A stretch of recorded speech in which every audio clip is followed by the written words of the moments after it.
I've taken the liberty of wrapping your milk root well and good. This should keep it nice and fresh, not to mention spare you from that god's awful stench. The SYLPHS love the stuff, but me, I'd rather bury my nose in chocobo dung. I dare say the reek even rivals the breath of the morble that put an end to my adventuring days. But I can tell you that story another time. You've more important matters to attend to today, yes. The SYLPHS are an eccentric bunch, but I've shared their company enough to know they're kind at heart. They'll not shun one whose intentions are true. May your parley be a fruitful one, friend. And do stop by on your return, there's a flagon of full flower mead with your name on it if you'd regale me with your adventuring tales. Ah, and afore I forget, don't go traipsing off just yet. Elaine here would have a word with you. Travel in safety, friend, and do pass along my regards to the winged ones. It's good to see your knowledge of Sylphic culture has matured. I see no reason to delay your mission any further. Upon your arrival at Little Solace, seek out a young SYLPH by the name of Komuksha.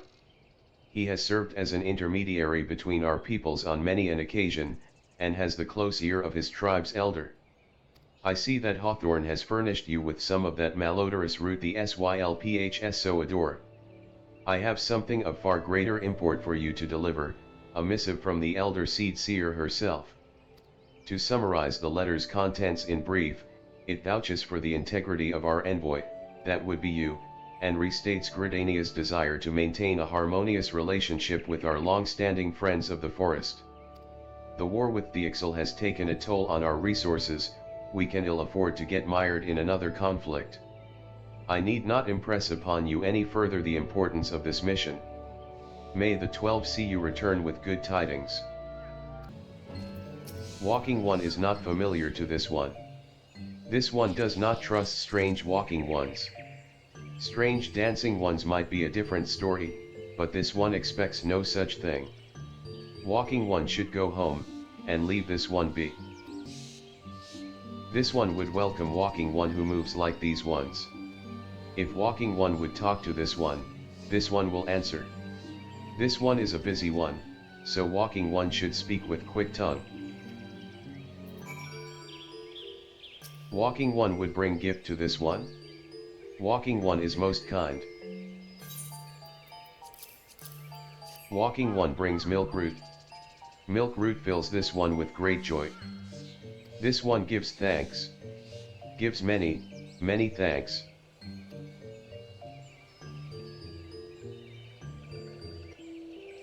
Walking one carries message for Elder One. This one will deliver the message to Elder One. Walking one should not worry. Hello there. We're envoys from Gridaniat, and we're here to treat with your people. We come to pay our respects to your elder, and to learn from him more of your Lord Rama. Who are these ones? These walking ones come from Gridaniat. Walking one became a dancing one and brought milk root, but walking one tricks this one. This one does not like tricks. This one will speak no more. Elder one is busy. Walking ones should go home. Go home, you say?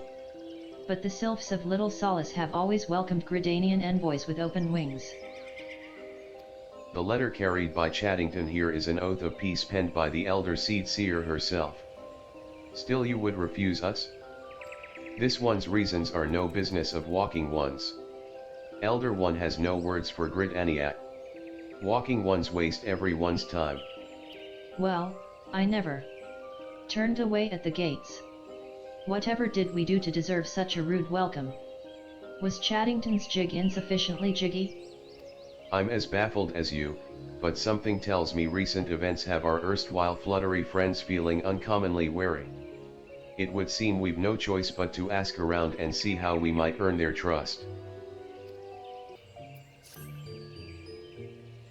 Say, Chaddington, are you in the mood for dancing? That's right, dancing. You went through all that trouble to learn the sylph's traditional greeting, but you've greeted hardly any of them.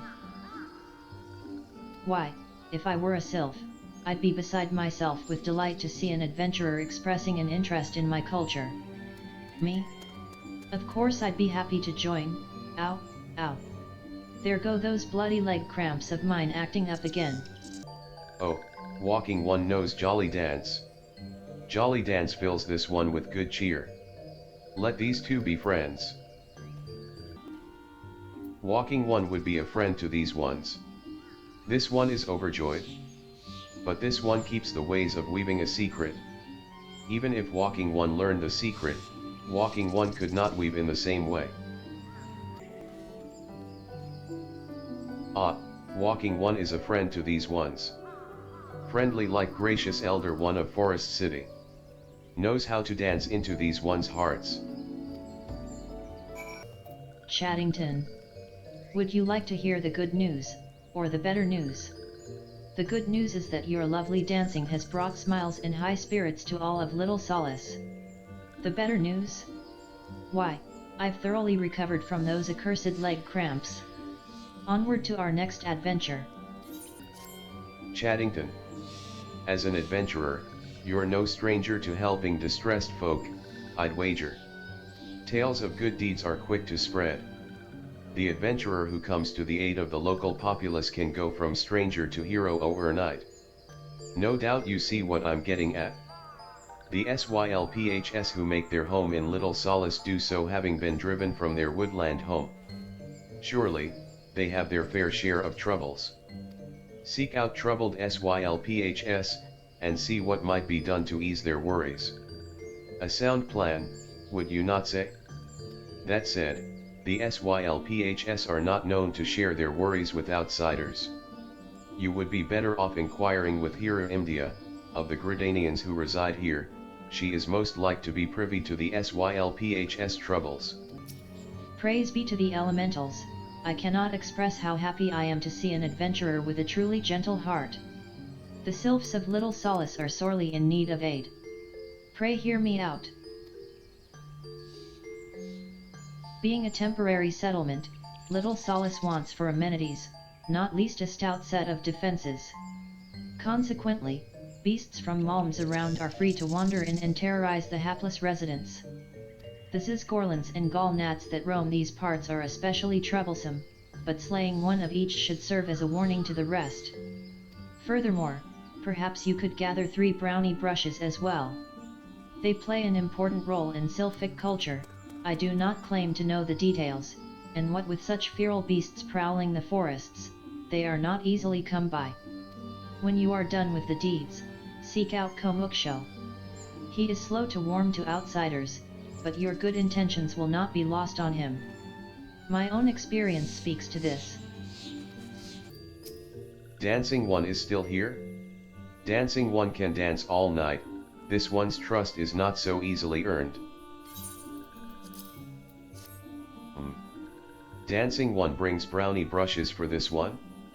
This one can dye thread once more. This one is pleased. Dancing One kills Bitey, Buzzy One? This one hates Bitey, Buzzy Ones. Dancing One is kind. Too kind. Many walking ones come to these one's abode, but few are friendly like Dancing One. Perhaps this one was wrong not to trust Dancing One, after all. This one asks Dancing One for forgiveness. These ones have many troubles since walking ones last came to our abode. This one must be careful. Always careful. But Dancing One is not like other walking ones. This one can trust Dancing One. This one would ask Dancing One for help. Strange walking ones with bodies of steel come to the home of these ones. This one thinks steel ones come from Empire. Where Empire goes, many living ones become dead ones. Trees fall and bushes burn. These one's home is in danger. Danger. This one begs of Dancing One to help this one no more. Dancing One is friends with these ones and walking ones, yes. Dancing One must speak to these ones here and walking ones in hut house and find out more. This one has bad feeling. This one fears steel ones are after something. But this one should speak no more. Go, dancing one. This one depends on kindness of dancing one. Strange steel walking ones. Yes, this one has seen. Steel walking ones carry big boxes. Maybe walking ones hunt for shiny treasure? This one likes treasure. Shush. Shush, this one says. Steel walking ones are scary, like touched ones. This one hates scary. And scary ones have scary friends. Fearsome types clad head to toe in steel, you say? Imperial soldiers, no doubt. I couldn't tell you what they're plotting, but I'm sure it's nothing good. Men clad in strange armor? Why, now that you mention it, I did see some suspicious types of late. They were gathering deep in the forest. I simply assumed they were adventurers. This one is happy to see Dancing One return. What did Dancing One learn? This one sees. Steel walking ones come from Empire. Carry boxes, and go walking deep, deep through trees. As this one thought, steel walking ones are up to nasty, no good things. This one knows forest well. Steel walking ones try to hide, but this one will find them. This one would borrow Dancing One's map. This one makes mark, right here. This is where steel ones hide, this one knows. Dancing One will go looking for steel ones, yes. Dancing One is back. This one breathes sigh of relief. This one was worried. Dancing One found something? Dancing One found paper inside a box? This is a message from Empire? This one can read Walking One symbols. Message paper has names of food and rocks. Food and rocks were inside boxes, this one knows. But this one does not understand. Food and rocks mentioned all come from home of these ones. How do steel walking ones know to find them? Is there sneaky one hiding behind this one's wings? Snooping one selling secrets to steel walking ones. This one fears for this one's home. But Dancing One has helped this one much today. Dancing One must promise to always be friend to these ones. Helpful One arrives at a good time. This one needs Helpful One's help. One of these ones named Clackshow ventured outside Little Solace alone. Alone is unsafe. Helpful One must find Clackshow. Clackshow struck west after leaving the settlement. Hurry before Clackshow ends up in the belly of a beastly one. What? Walking One wants this one to return to Little Solace? Don't make this one laugh. This one is weary of living with those who are not these ones. This one wants to be alone. These ones rely on Walking Ones for everything. No better than those ones that summoned a primal one. Small wonder this one chose to leave. This one thought this a likely place to build a home. But then Meddling One arrives, forces this one to go deeper into the forest. Meddling One is forbidden from following this one. Away with Meddling One. What? Clackshow refused to return to these ones, and went deeper into the forest? But this one saw touched ones lurking in the forest. Helpful One must hurry and find Clackshow. Helpful One should search for spools of thread on the forest floor.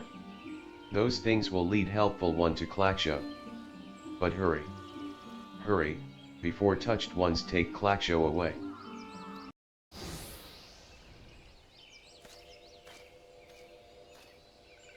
Meddling One is back. This one told Meddling One to be gone. Tell Komuksho that this one will never go back. Never.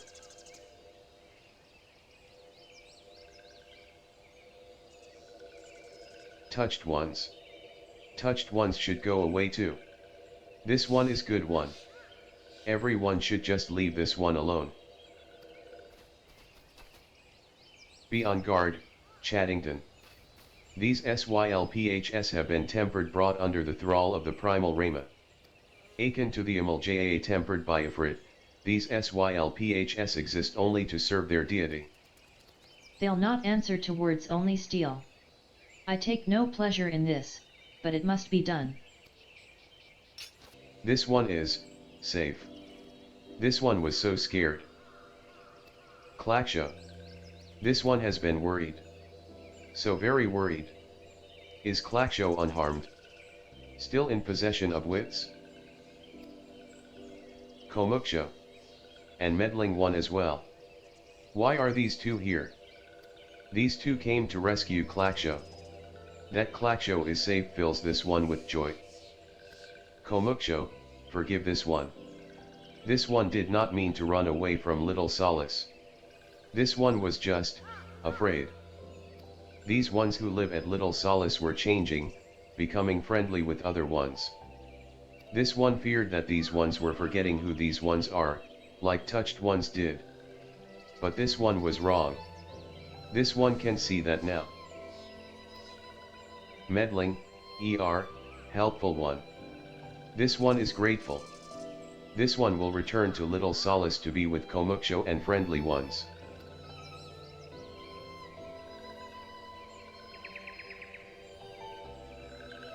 Well, that should see to that. What say we return to Little Solace as well? I, for one, could do with a nice, hot bath.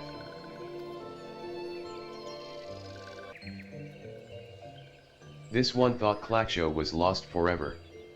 Helpful one saved Klaksho, now these ones can be family again. This one has known many walking ones, even many kind walking ones, but helpful one is kindest and strongest of all. Helpful one is a hero to these ones. Helpful one will bring these ones and walking ones closer together, this one knows. This one would take helpful one to see Elder One. But Elder One is. Elder One is. This one must ask kind one's forgiveness. This one made promise to take kind one to see Elder One, yes. But this one cannot. This one cannot because Elder One is not here. Elder One is not anywhere. Elder One went into forest yesterday, but has not come back. This one is worried. Elder One often goes into forest, but never for this long. Kind one will help find Elder One, yes. Near where Elder One disappeared is the home of a walking one named Buskaran. Buskaran may know what happened to Elder One. This one would talk to Buskaran, but walking ones do not always trust these ones. Would kind one talk to Buskaran for this one? And kind one comes from Grid Aniat, yes. In Grid Ania live many kind ones, yes. This one begs of kind one. Please go to Grid Ania and ask fellow kind ones for help. And please hurry, these ones are not safe until Elder One returns. Well, if it isn't our intrepid ambassador. How fare your diplomatic efforts with the SYLPH tribes? Their elders gone missing, you say? Why, if he were to end up in the hands of the tempered ones, we'd have a crisis on our hands. You can assure the SYLPHS that my sharpest-eyed serpents will be on the lookout night and day. No stone must be left unturned. I would ask you to call upon Jamoko at Bent Branch Meadows and deliver the message that the wood whalers are needed in the search effort. A message from Commander Huloix, you say? The Sylph Elder has vanished? Worry not, friend, the wood whalers have eyes under every leaf, behind every branch. If the Elder is anywhere in these forests, we shall find him.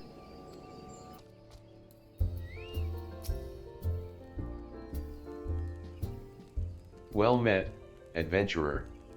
We have the finest grog and grub this side of, Not here to fill your belly, then. Ah, a hunger for news, is it?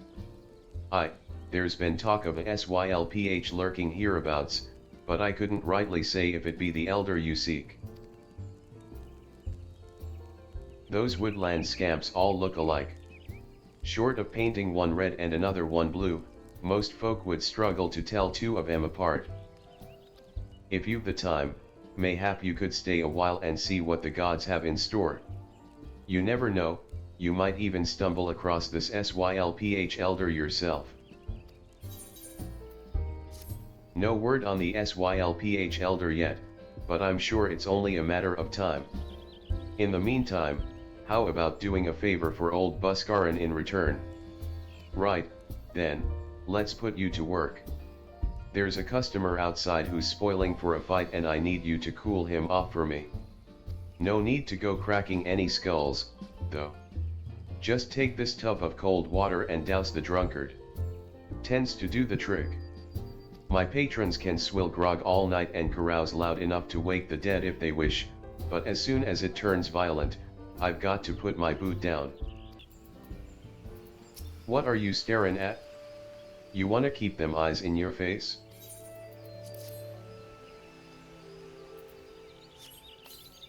Ugh. Nopicus teats, that's cold. What do you mean, no fightin'? This dusk white scum was. Yeah, I know the rules. That bastard gets to keep his skin, for now. Nicely done, Chaddington. I'll not have my patrons picking fights with each other over a bit of petty prejudice. In case you didn't see, the bloke who caught the brunt of that outburst is a dusk white Elysian. There are people who shun cities to live in the wilds, making them no better than brigands in the eyes of many. To be fair, the dusk whites can be an unruly lot, but they ain't so bad once you get to know them. And it don't seem right to bar a whole race of people from the druthers for the misdeeds of a few. There should be at least one place where anyone willing to pay the coin and drink in peace is welcome, don't you think? I appreciate all the good you've done for our patrons. If you aren't disinclined, I have a favor of my own to ask you. There's a Kikiran friend of mine, you see, name of Tetrun. A good lad. It was right after the calamity that I came across him fallen in the shroud. He nearly died in all the havoc. So, I took him in and nursed him back to health best I could. He worked here at my druthers for a spell after that. Got to talking about striking out on his own, he did, and not long after cast his lot with a merchant bound for Launacy. Well, it just so happens I got to cleaning up around here and came across something of his, this scarlet earring. I know he was fond of the thing, but he must have just forgotten it when he left. So, I'd like to see that it gets to him. Can't say for sure where he ended up, but might be a friend of mine can. A Rogadan fellow named Benzing. You can find him on Hawker's Alley in Lim Salam in Sa. He knows everything of the comings and goings of merchants there. Ya found your way to Hawker's Alley, friend? A Kikiran what worked at the druthers. Yes, speak of Tetrun. Related to that Kyakurun bloke just over there by some blood or another. Two of them put in together and were making good coin. But old Tetrun up and left Limsa not long ago. Couldn't say as to why or where. You're better off asking Kyakurun himself. He can be tight of lip, though, I warn ya. Best to take this chicken egg with ya. Lil bastard loves the bloody things. Had. Good to hear about old Busk, though. Sounds as though he ain't changed a bit. Just like him to send a venturer along. Too shy to come his own self. Gods, I miss drinkin' with that fool. Customer, be welcome. Not customer? Not come with custom. Kyakurun busy with business. Too busy for blather. Chicken egg. Kyakurun love chicken egg. Love chicken egg more than love customer. Looking for Tetrun? Tetrun no here no more. Tetrun leave Limsa. Tetrun go look for Sparklies. Now working at trading post. Good trading post. Forget where trading post is. Weinberg no Tetrun. Weinberg no trading post. Weinberg at ferry docks. You go to ferry docks. Kyokurun forget things. Weinberg remember things. You talk to Weinberg, not Kyokurun. Tetrun. I seen him. That is to say, I saw him. He was headed somewhere up north, by way of the ferry to Aleport. Might as well head there and see what ya can suss out. The skipper here can take you there. When ya arrive, I'd start by Iskinulft. He's an old hand what knows a great deal about a great many things. Tetrun. I saw him. That is to say, I seen him.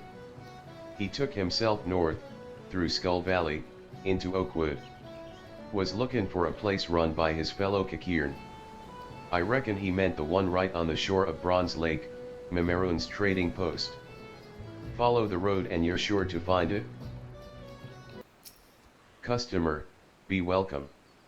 Not customer? Not come with custom. Bring something for Tetrun? Tetrun forget this. Forget at druthers. Tetrun swore would never forget earring, but never forget forgot. Tetrun thank. Tetrun thank. Good Buskarun doing good. Good Buskarun good to Tetrun. Tetrun miss good Buskarun. Good Buskarun help Tetrun.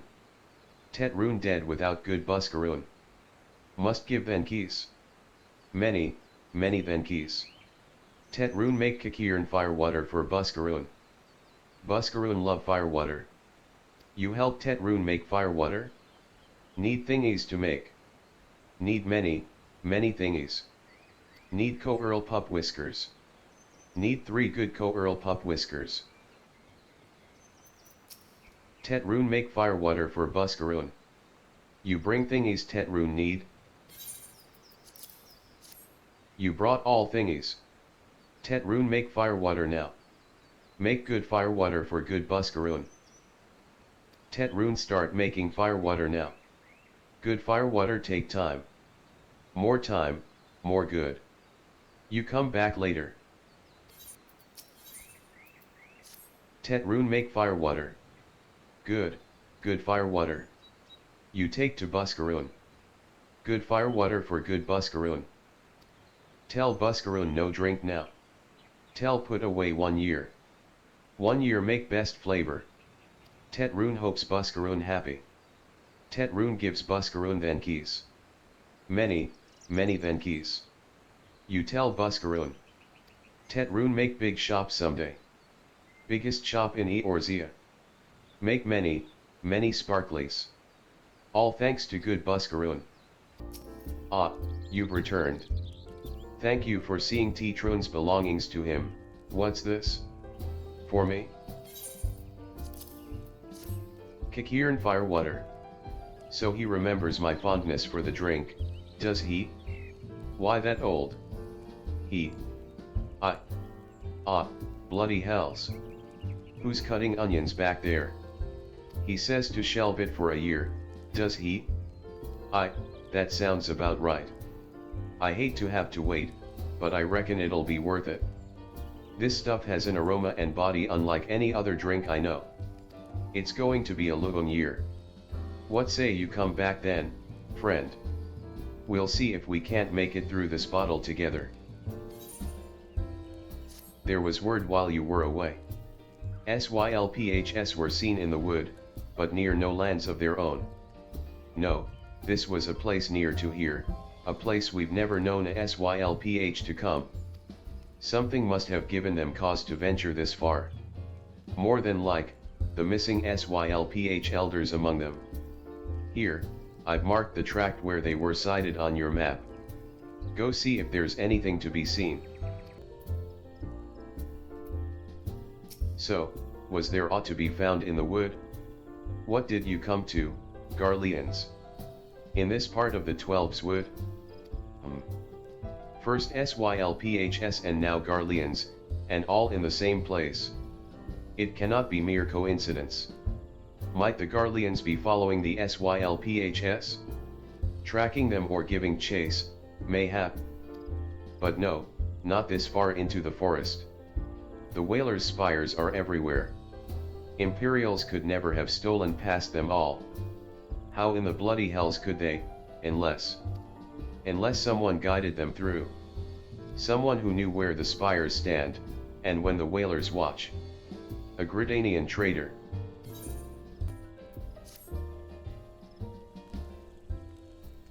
I'm glad you've come, friend. There's something I want to talk to you about.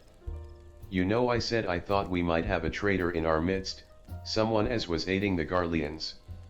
Well, I'm thinking I may have identified our suspect.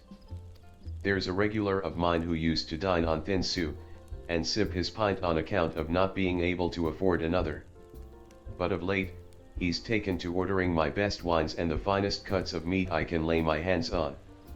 Were he a merchant, I'd probably think nothing of it, but this lad's a wood whaler. And wood whalers don't earn that kind of coin. By chance, I was musing on where the money was coming from when you first told me about the Garleans in the forest, and I couldn't help putting two and two together. Suffice it to say, if a whaler's working for the Empire, none of us is safe. The lad I'm talking about goes by the name of Laurentius. Last I heard, he was in the South Shroud. Find him, Chaddington, and if he is up to no good, put an end to it, and him, if it comes to that. Can you not see I am on patrol? Be gone. If you have business with the whalers, take it to the barracks. Not long now. Humph. To think patrol routes and rations would fetch such a price. No more than I deserve, though. 'Tis little wonder the Empire has risen to such heights. If only the whalers paid men their worth. You. What did you? How long have you? Help. Help. Help. Please. Come quick, my friends. It is I, Laurentius. I am under attack. How did you? You just. I know nothing. I was on patrol. He just appeared. I thought you were working for the Garleans. How long do you mean to keep this up? What is it you imagine I've done? Enough. Enough, I say. It's over, then. I sold maps and rations to the Empire. It was I meant no harm. I only wanted the coin. The whalers are good. Strong. I was proud to join their ranks. Am proud. But they do not provide. They preach justice, honor, duty. But in the end, it is those with money who do as they will. Who live as they will. So I sought an opportunity to change my fortunes, and took it. All I've done for money. Endangered myself, my home, everything and everyone I love. Why, my actions have put your life in danger, too.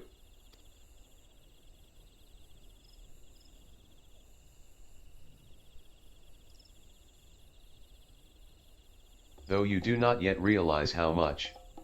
Heh heh heh. Bloody idiot, did you imagine that you had cornered me? It is not I who is cornered. Garleans. I brought the Miko Te bastard.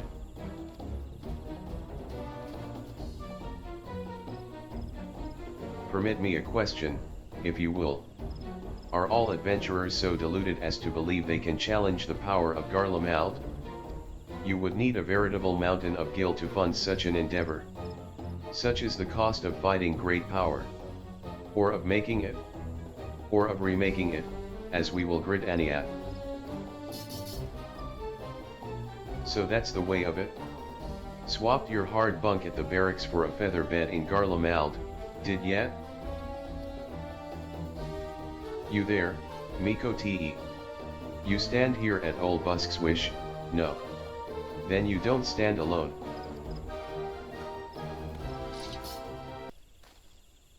Impossible. How did you best the Empire's finest? And with bandits and poachers at your side? They are your sworn enemies. Why do they fight with you and not against you? Ah, but I know the answer only too well. Bhaskaran. This is his doing. His words are wont to inspire men to act. Better men than I. Gods, what have I become? What have I done? I am sorry. No more will I pursue this folly. No more lies. No more bribes. I will go to the order of the Twin Adder and confess my crimes. There is something I would like you to tell Bhaskaran. Tell him Laurentius the Fool says thank you. I feel as though a veil has been lifted from before my eyes.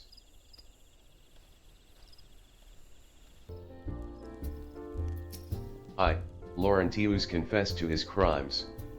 I just had word from the Twin Adder. Seems he marched straight into the nest and gave himself up. The lad's had quite a life, you know. His mother was killed by a brigand when he was only small. As a young man, he joined the whalers, hoping to spare his fellow Gridanians the misery he'd known growing up. Trouble is, protecting Gridania's too big a job for one man, and he came to believe that he couldn't make a difference, that it was hopeless. There are few things more dangerous than desperation, and a man lost in the dark is easily drawn to the glimmer of coin. I reckon he thought that if he couldn't change the lot of his fellow man, he might as well change his own. Thing is, he was making a difference, just not on his own. Somehow, he'd failed to grasp one simple truth, that those things we cannot do alone, we must do together. He asked you to thank me, did he? Then there's good in him yet. I just hope them at the Adder's Nest are able to see it. What he's done ain't easy to forgive, but I'd like to think he'd be afforded a chance to make amends. But let us leave fates to the 12. I have other news for you, Chaddington. The SYLPH Elder has been found.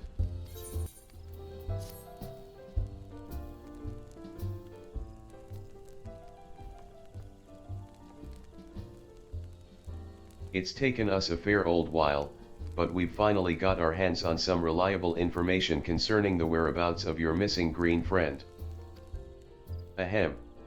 His name is Friksho, and he is the eldest amongst the SYLPHs of Little Solace. Long has he represented his kind in dialogue with the Gridanians. Yes, he's like a bridge between us and them, a small, leafy, green bridge that we can't find at the moment. And bridges are no use if you don't know where they are. That's why it's so important that we find him. There's an abandoned dungeon called the 1000 Maws of Totorak here in the South Shroud. 'Twas by the entrance to the place that Friksho was seen, and not long ago, neither. If you hurry, I reckon you'll find him. Walking ones, please help this one. This one needs help. Needs help to help Elder One. Poor Friksho. Poor Frikshu. Whoa. Hold your chakabus. Take a deep breath and tell us what's wrong, nice and slow. Elder One went into Totorak, but has not returned. This one is worried, so very worried. And you're right to be.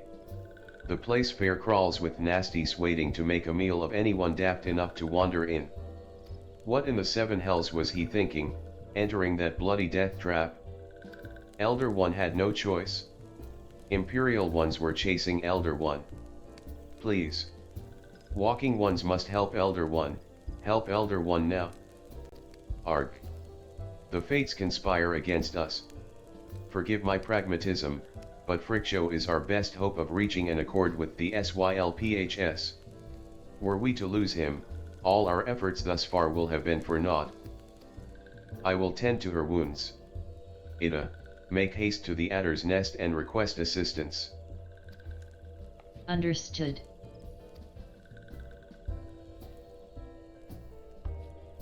Chaddington, go to the 1000 Maws of Totorak and see that Friksho comes to no harm.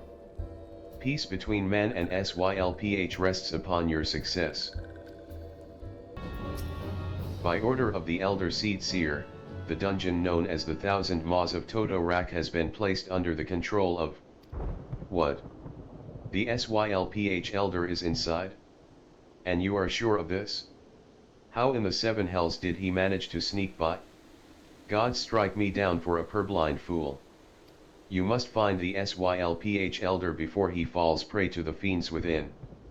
Entrance to Totorak is ordinarily restricted, but these are exceptional circumstances.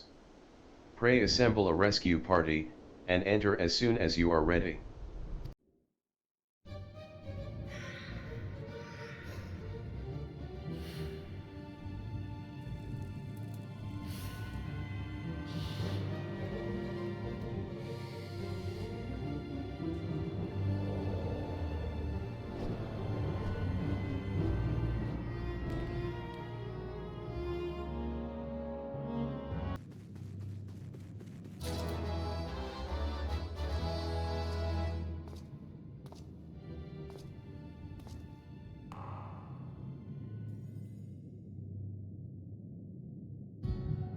Darkness.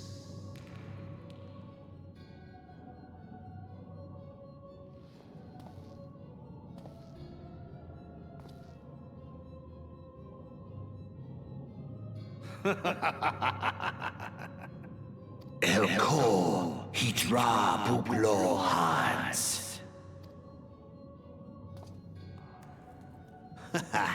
Seize that on Rajadorn. Thagon well rogue. Tosan no Paiki. Mayhap I might if I deign to speak in my guest crude tongue. We meet at last.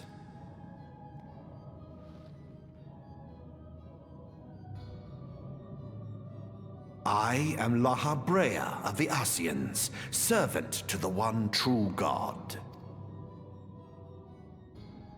Yours is a most fantastical tale, truly absorbing. It is a tale to tell Eorzea's children before bedtime, and it will soon be dark, bringer of light. The Dark Minions. All that stands between this world and darkness is an irksome anomaly in the ether. The Echo. Yes, yours is a most fascinating tale. Alas, like all good tales, it must needs come to an end. But fear not.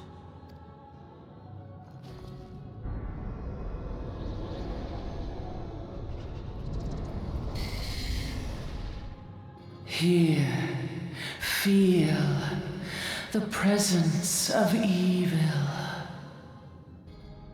For the end of your tale is but the beginning of another. The tale of the crystal's demise.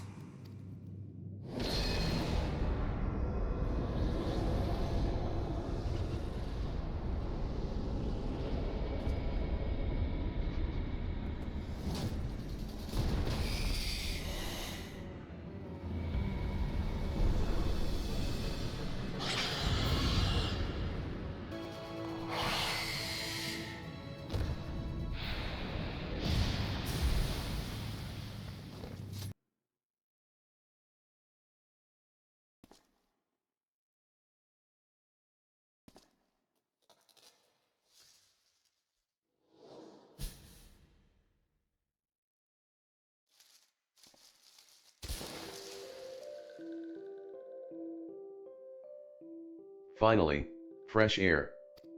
Mayhap not so fresh, but better than before. Ah, Sinister One is gone. This one can leave this awful place.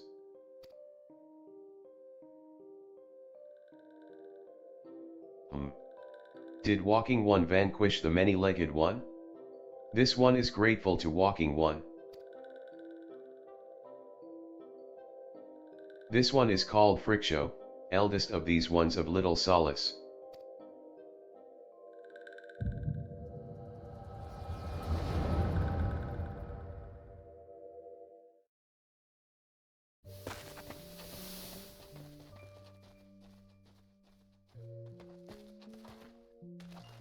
Alpha Squad reporting, sir.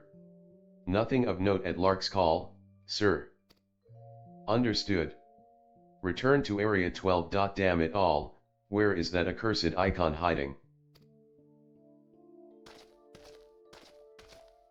No sign of our wizened friend? I'm afraid not, my lord. Shall I order that the search perimeter be expanded? Absolutely not. We risk alerting the Gridanians to our presence. His Excellency bid us avoid unnecessary confrontation.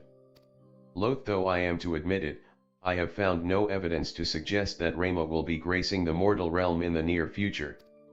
I ask you, what good is a god who does not grant one's wishes? Were I a SYLPH, I should strongly consider finding myself another idol. Which reminds me, what of the SYLPHs we captured? A handful of them seemed to be in reasonably good health when last I looked. Ah. Apologies, my lord. I fear we may have been overzealous in our efforts to compel them to summon their icon. Really, Centurion, were you not aware that vegetables bruise easily? It is well that I did not entrust you with the important task of making my dinner. Well, mayhap it was a kindness. Better dead in truth than dead to one's own god, I suppose, if you believe in such things. Dawn is upon us. Make ready to withdraw.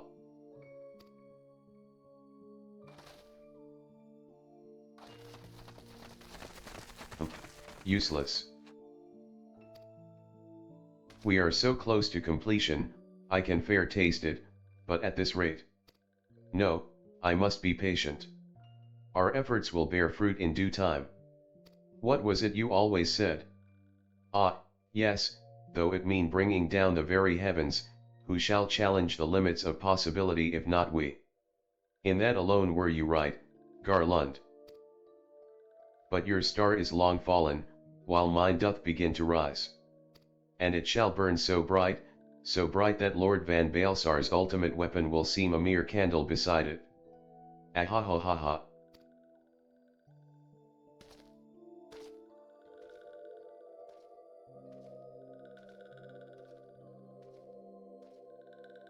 Those walking ones did for Noxia. This one is certain of it. This one fears that other taken ones also suffered the same fate. This one is convinced. Walking ones have black hearts, seek only to harm these ones. Walking ones are not to be trusted. Now, Naraxia, do not pass judgment too hastily. Not all walking ones are alike. Though there are evil ones among the walking ones, there are good ones also.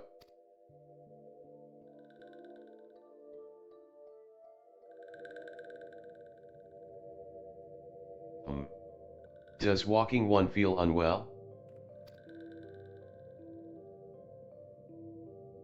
This one would know, what brings walking one to this place.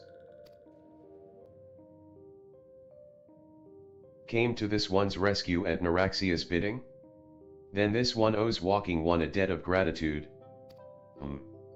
Walking one has questions about Lord Rama? Then this one will provide answers. But first, let these ones quit this lightless place. This one will return to Little Solace.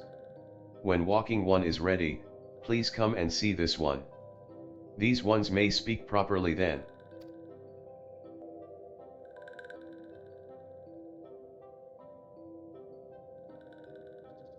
Then it is settled.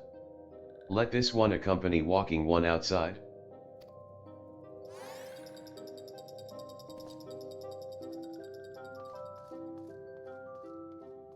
Ah, you're back. Tell me the SYLPH elder is well. Thank the gods for that. I don't rightly know what to make of the rest of your tale, but I'm full glad Frickshow didn't come to any harm. Ah, but there I go tempting fate. Run over to Little Solace and secure us peace with the SYLPHs before aught else befalls us, et. Rest assured, I'll send word to our friends of Charlayan and the Twin Adder both. You've done Gridania a great service this day, lad, and earned yourself a place of honor here at the Druthers in so doing. Be sure and come by whenever you feel like a drop of Kakirn firewater. Say, friend, there's something I'd like to ask you to see delivered to the SYLPHS of Little Solace, this Azima Rose oil. It's a gift to celebrate the safe return of their tribe's elder, and a token of Gridania's desire to unite. The wood is not what it once was. The calamity changed the elementals, weakened them. Until their strength is returned, we must lend them ours to keep the wood safe. But ours alone will not be enough. We must have the strength of the SYLPHS, as well. Only by working together and fighting together will we survive together, and the 12s would with us. The gift I ask you to bear is a symbol of the hope that both Gridanian and SYLPH alike will live to see the light beyond this darkness. A gift from Walking One Buskaran? A gift for these ones. Such a lovely scent. This one has never smelled anything like this before. Walking One Buskaran and Adventuring One are very kind. Know that this one is deeply grateful. Many walking ones are scary. Many walking ones utter many lies and much deception. But this one is moved. Let all these ones be friends forever. This one has been expecting Walking One. This one fetches Elder One.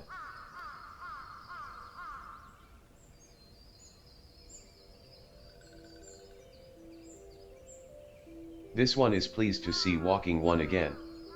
Welcome to the home of these ones.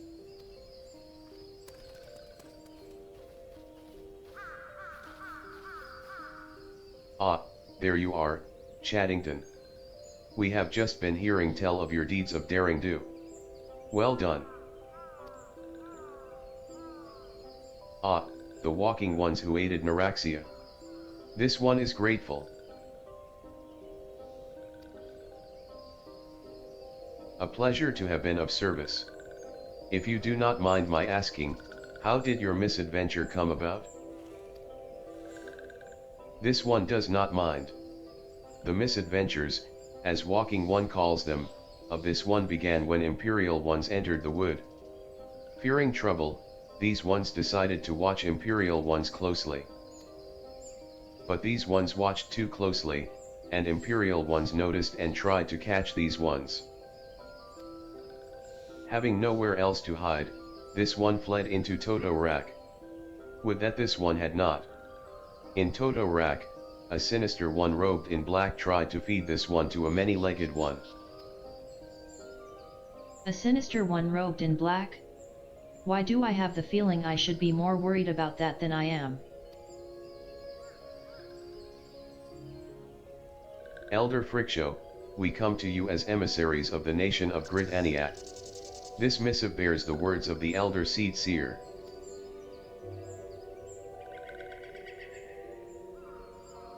This one sees. So walking ones of Gridania are fearful of Lord Rama. Plainly put, yes. Your people summoned the Lord of Levin but once, yet that single occurrence occasioned great alarm. But it's not as if the Gridanians dislike you or anything. Actually, it's just the opposite. They think of you as friends, and they don't want anything to get in the way of that. That's why the Elder Seed Seer wrote to you. This one well knows and respects Horned One Gani Sena. Be assured, like walking ones of Gridaniac, these ones have no desire for conflict. These ones resorted to summoning Lord Rama to protect the wood from Imperial ones. This one counseled against doing so, but was not heeded. Against this one's wishes, Lord Rama was summoned, and all those ones who took part became touched ones.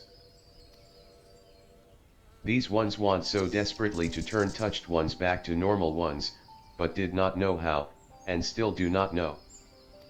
Touched ones, meanwhile, wanted to turn these ones into touched ones, and did know how. So this one fled to little solace with all those ones who did not wish to be bound to Lord Rama. But walking ones of Grid Ania need not fear touched ones or Lord Rama. Unlike other primal ones, Lord Rama is not callous and cruel. So long as walking ones do not trespass on these ones' ancestral homeland, where touched ones reside, walking ones will not suffer thunderous judgment. But this one has spoken enough of touched ones. This one would speak instead of these ones. As this one said, these ones desire peace with walking ones of Grid Ania. And so these ones ask for a chance to set things right. By way of an addendum, mortals who are tempered come to take on the qualities embodied by the primal in question. In the case of the SYLPHS, Rama's influence has made them fiercely protective of their homeland. That explains why they're so hostile towards trespassers, but what about the abductions? A fine question, Ada. The abductions are, I believe, an expression of the tempered SYLPHS desire for reconciliation, another quality traditionally associated with Rama. In the crudest manner imaginable, they seek to bring their fellows back into the fold.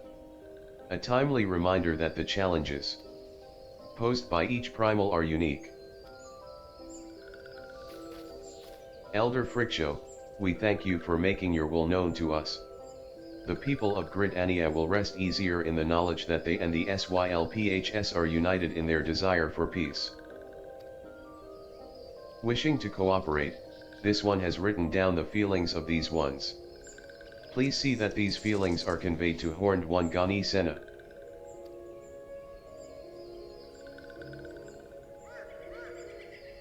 And with that, I believe we can lay the matter of Rama to rest. That Sylph Elder's very reasonable, I must say. You could learn a lot from him. Was that a jibe? If so, I feel it only fair to observe that one of us wouldn't recognize reason if it punched her on the nose. Did I say fair? I meant, reasonable.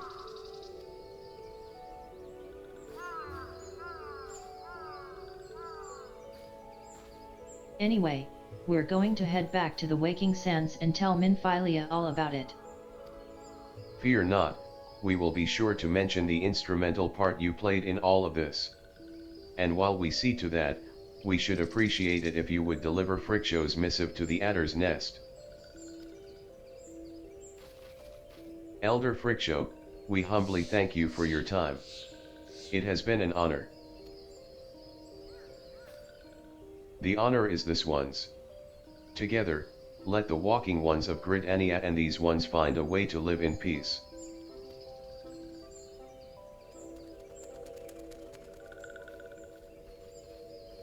Please wait, Walking One Chaddington. This one has yet to give Walking One a token of this one's appreciation. When these ones summoned Lord Rama, these ones were gifted this crystal. This one would now bestow the crystal upon Walking One as a symbol of these ones' trust.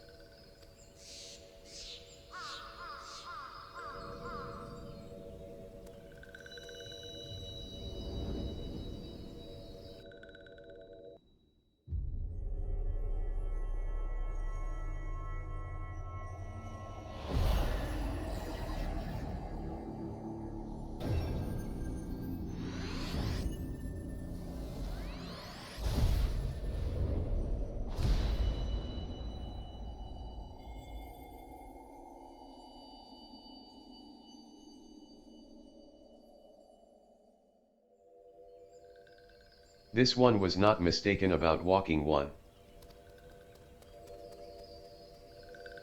Walking One is destined to walk a fate far crueler than this one can imagine. A brilliant light from within Walking One enveloped the crystal, this one saw. Mark this one well, that crystal will one day be of use to Walking One. Walking One must keep that crystal safe at all times. Before Walking One returns to Grid Ania, this one would ask Walking One to watch touched ones. So long as touched ones are not troubled, touched ones will not make trouble. If walking one witnesses touched ones making no trouble, mayhap walking one can testify to walking ones of Gridania that these ones mean no harm. These ones' homeland is fraught with danger. This one marks down safe places to look out for touched ones.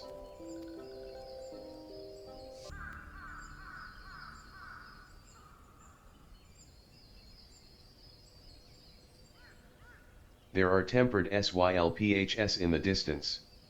You do not sense that they pose a danger if left alone. Ah, if it isn't Chaddington. How went the meeting with the SYLPHS? A missive from the SYLPH elder himself? If I may. So the SYLPHS have no desire for conflict, nor do they intend to summon Rama. And so long as we leave the tempered ones be, we need not fear any aggression on their part. The Elder Seed Seer will be overjoyed to hear that the SYLPHS have welcomed our overtures. And in the knowledge that they bear us no ill will, we may channel our resources towards tackling the more conspicuous threats to our security. You have done this nation a great service, my friend. On behalf of all Gridanians, I give you my thanks. The Sylphic folk have long been friends to Gridania. The mere thought of being at war with them pained the Elder Seed Seer to no end. But owing to your efforts, she will be able to rest easier. Being the benevolent soul that she is, my lady will surely try to find a way to reverse the tempering process. Once again, I thank you. Had the scions of the Seventh Dawn not offered to mediate between our peoples, suspicion and doubt may well have led us into needless conflict. Pray pass on my regards to Lady Minphilia.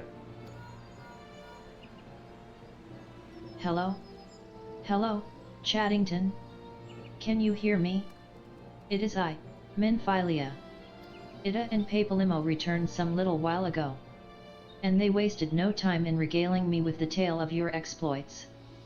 Thanks in large part to you, the name of one primal may be struck from our list of enemies, and the Gridanians may turn their attention to more pressing matters. Well done. Yet the end of one tale is but the start of another. Pray return to the waking sands at your earliest convenience. I would apprise you of the present situation in person. Well, if it isn't my favorite adventurer. Welcome back, Chaddington. Lady Minphilia awaits you within the solar. Please enter at your leisure.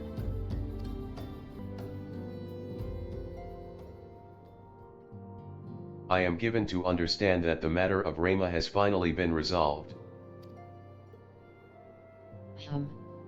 I fear resolved bespeaks a permanence we cannot rightly claim.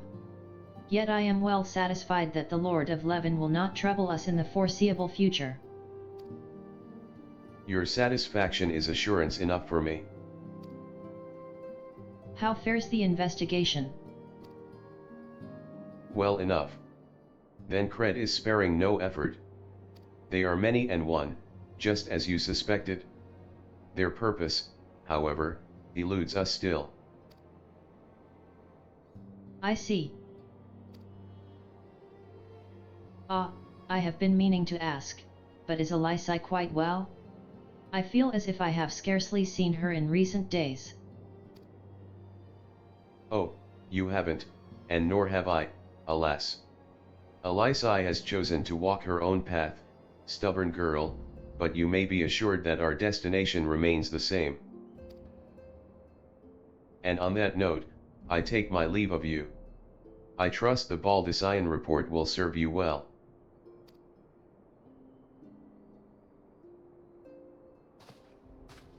I take it we can proceed as discussed? Why do you ask? You scarce need my permission to act.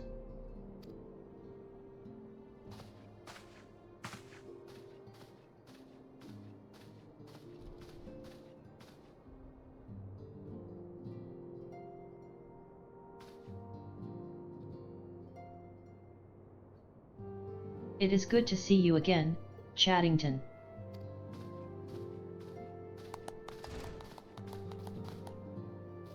I have been looking forward to congratulating you on your triumph in the Twelves Wood.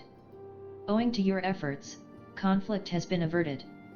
Truly, you have done the Scions proud. With that, we can strike Rama from the list. So who's next? The Sahagin and Leviathan? The Lord of the World has not answered his minions' call of late, nor is he expected to do so in the near future. While the Sahagin remain as aggressive as ever, they lack the quantity of crystals required to call forth their god. As with the SYLPHS, we can leave them to their own devices, for a time, at least. For a time bears repeating. We can ill afford to fall complacent. It is as Waishtala says. Unless we know the minds of the beast tribes, we cannot predict with any certainty when next a primal will return to plague the land. This being the case, we must proceed with as much haste as prudence allows. Any word on Titan? The Maelstrom keeps the kobolds under constant observation. We shall hear from them ere long, you may depend upon it. Indeed. So, then, of all the known primals that have been active in recent times, we are left with Gridania. Wait, I meant Garuda, who is the primal of the Ixal who live near Gridania. Yes, that's what I meant. So many malms to cover. Would that there were a more efficient way to conduct our surveys. Were he still with us, we should not long have wanted for a more practicable solution.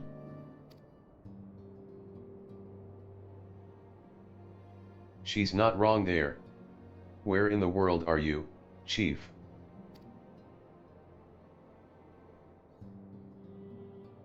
But one sure step at a time. Henceforth, the Order of the Twin Adder will handle all matters pertaining to the Sylphs, under the sage guidance of the Seed Seers. I bid you all enjoy a moment's respite. You have earned it.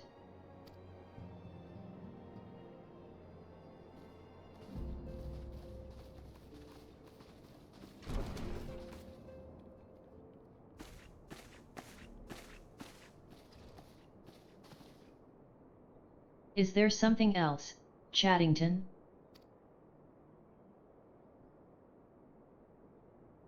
Beg pardon? A man named La Habrea, sporting a red mask and robed in black? 12 Preserve. Prior to the calamity, the Ascians took great pains to remain hidden.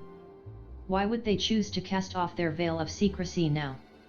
Gods, this bodes ill. We must take advantage of the present lull in primal hostilities and investigate this La Habrea, learn all we can of him and his designs. I dread to thi. Eek.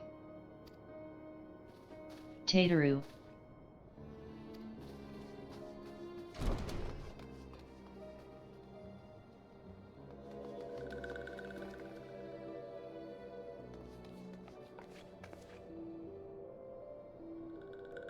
A Sylph, and then Alan?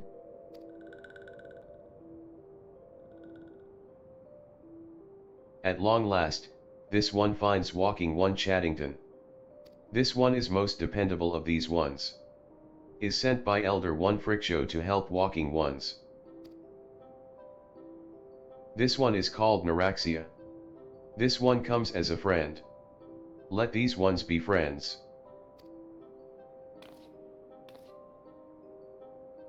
Pleasure to meet you, Naraxia.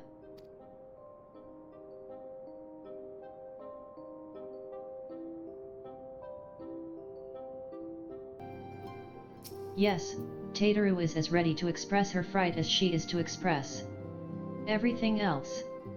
Not all of us are forged of the same steel as you, I'm afraid. But it takes all kinds to make a family, and it pleases me to no end to see ours continue to grow. One by one, the people of Eorzea are beginning to unite, Chaddington, drawn to the hope that shines within you. Yet a darkness threatens to engulf this light. Never have I doubted the Asians' presence, but that they have grown so brazen as to carry out their work in plain sight fills me with a sense of deep foreboding. I am afraid there is no rest for the weary, Chaddington. We must delve further into the motivations of the masked man, the Asian known as La Habrea. This is an ideal moment to do so, while our hands are not bound dealing with another primal. At present, we know little and less about the Asians, only that destruction follows in their wake. I should not be surprised if these beings are behind the chaos that racks the realm. If my fears prove to be reality, we must do all in our power to stop them. Earlier, I sent word to each Grand Company to solicit cooperation. The Immortal Flames responded to the effect that they have information on a potential sighting. This is intelligence that we can ill afford to ignore. Go speak with Flame Commander Swift at the Hall of Flames in Ul'dah to inquire further. How you go about the investigation thereafter, I leave wholly to your discretion. But whatever you do, never forget that we are dealing with the unknown. You cannot take too many precautions. Be safe, Chaddington. The Masked Man? Ah, you are come on behalf of the Scions, of course. Yes, as we've already relayed to Lady Minfilia, there has been a sighting of this rogue near about Eastern Den Allen. A brass blade stationed at Highbridge described him in detail when he alerted us to suspicious activity. I would point you to the witness, but I'm afraid he died not 2 days ago, slain by a marauding horde of Kakirn. Fate can be a cruel mistress. But do not be too quick to despair. Being situated on a trade route, Highbridge sees its fair share of travelers. Folk are always coming and going, and some among them may well have caught a glimpse of your target. You could do worse than to speak with a merchant named Baru. The fellow's always starved for customers, and he'd no doubt welcome your attention, whether or not you have coin or the mind to spend it.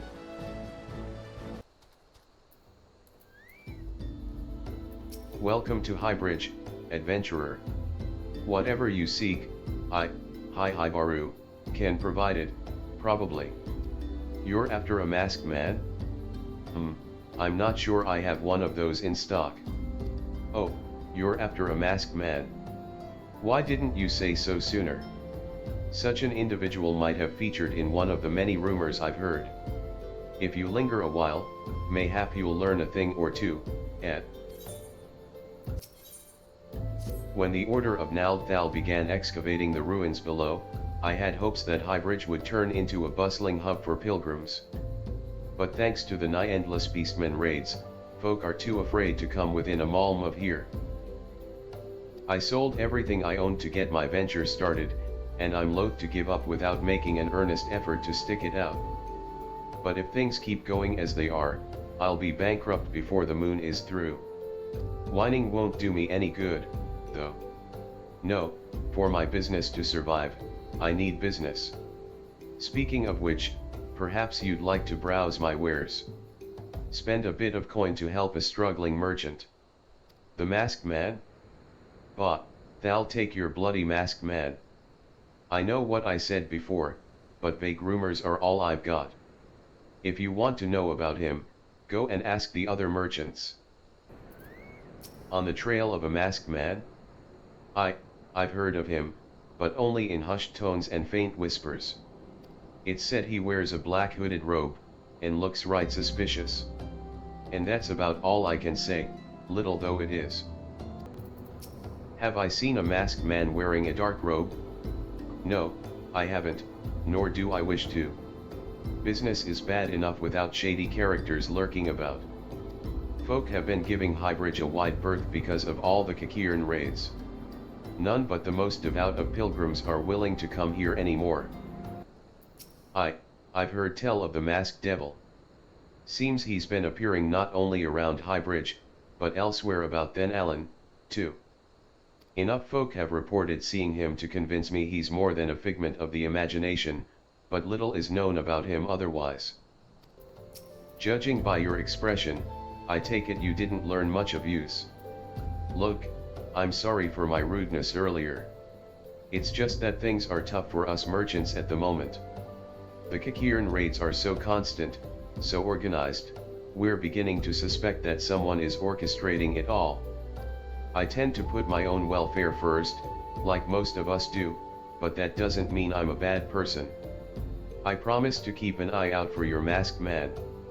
If I see or hear anything, you'll be the first to know. I've finally got some honest to God's information on your masked man. Why so confident? Because I saw him with my own two eyes. I was out for an evening stroll, minding my own business, when I noticed a column of smoke rising from a cliff over at Thal's Respite. Curious, I took myself there to find a masked man, your masked man, I'm sure of it, standing by a fire. As if in answer, some Kikiran appeared soon after, and the group began talking at length. I'm afraid I was too far out of earshot to hear much of anything. After the group had dispersed, an idea came to me: if you were to use the smoldering coal to start a fire, you might be able to arrange a similar meeting. It will be dangerous, I shouldn't doubt, but you've proven yourself more than a match for a pack of rats. So, what do you think? That's some sound, reliable information, even if I do say so myself. Well worth all the lingering about you've been doing, wouldn't you say? Back so soon? Were you able to find any clues leading to your masked man? This scroll. It bears a prayer to Ralgr, the Destroyer. In case you're unfamiliar, Ralgr is the guardian deity of Alamigo, which is currently under Garlean rule. It's highly uncommon for folk of other nations to revere him. I'd wager my last gill that your assailant was Alamigan. It seems this masked man of yours is very well connected. I must confess, the merchant in me envies such a diverse network of contacts. That self-same merchant also senses danger ahead, and darkness besides. Are you certain you'd rather not take things nice and slow here at Highbridge? The Alamigan bandit you had a run-in with is somehow connected to your masked man of mystery. So, it stands to reason that if you want to pick up the trail again, you should head toward Little Alamigo, over in southern Van Allen.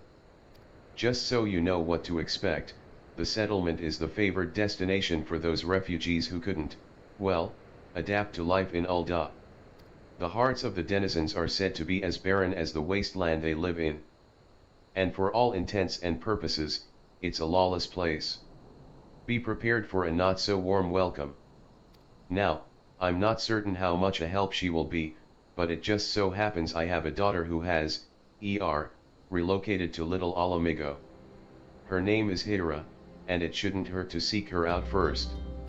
And while you have her attention, I'd be obliged if you could send my love. Not a day goes by that I don't think of her. I suppose this is it, then. I had hoped that you would linger here a while, cull some fiends, spend some coin, what have you, but something tells me you're destined for greater things. Wherever it is you end up, I wish you the best. Why, yes, Hiabar is my father. He said what? I wish I could be a better daughter to him. It's just that, oh, I'm sorry. I shouldn't bother you with family matters. But I am grateful to you for delivering the message. Now then, what brings you here? A masked man? I'm afraid the description doesn't ring any bells, but one of the others here may have seen something. I would recommend you first speak with Gundobold, the leader of the settlement. I must warn you, though, he isn't exactly accommodating to outsiders. Who are you? State your business, and be quick about it. Looking for a masked villain, you say? And why should we help you, pray? We struggle enough without having to answer the whim of every outsider. You are not welcome here. Begone. Well met, adventurer. I'm Gisilbirite, head of security here at Little Alamigo. I heard tell that you had business with Gundobold. Knowing the bristly old bear, I don't doubt he told you to bugger off. Owing to their hardships, the refugees don't trust anyone but themselves.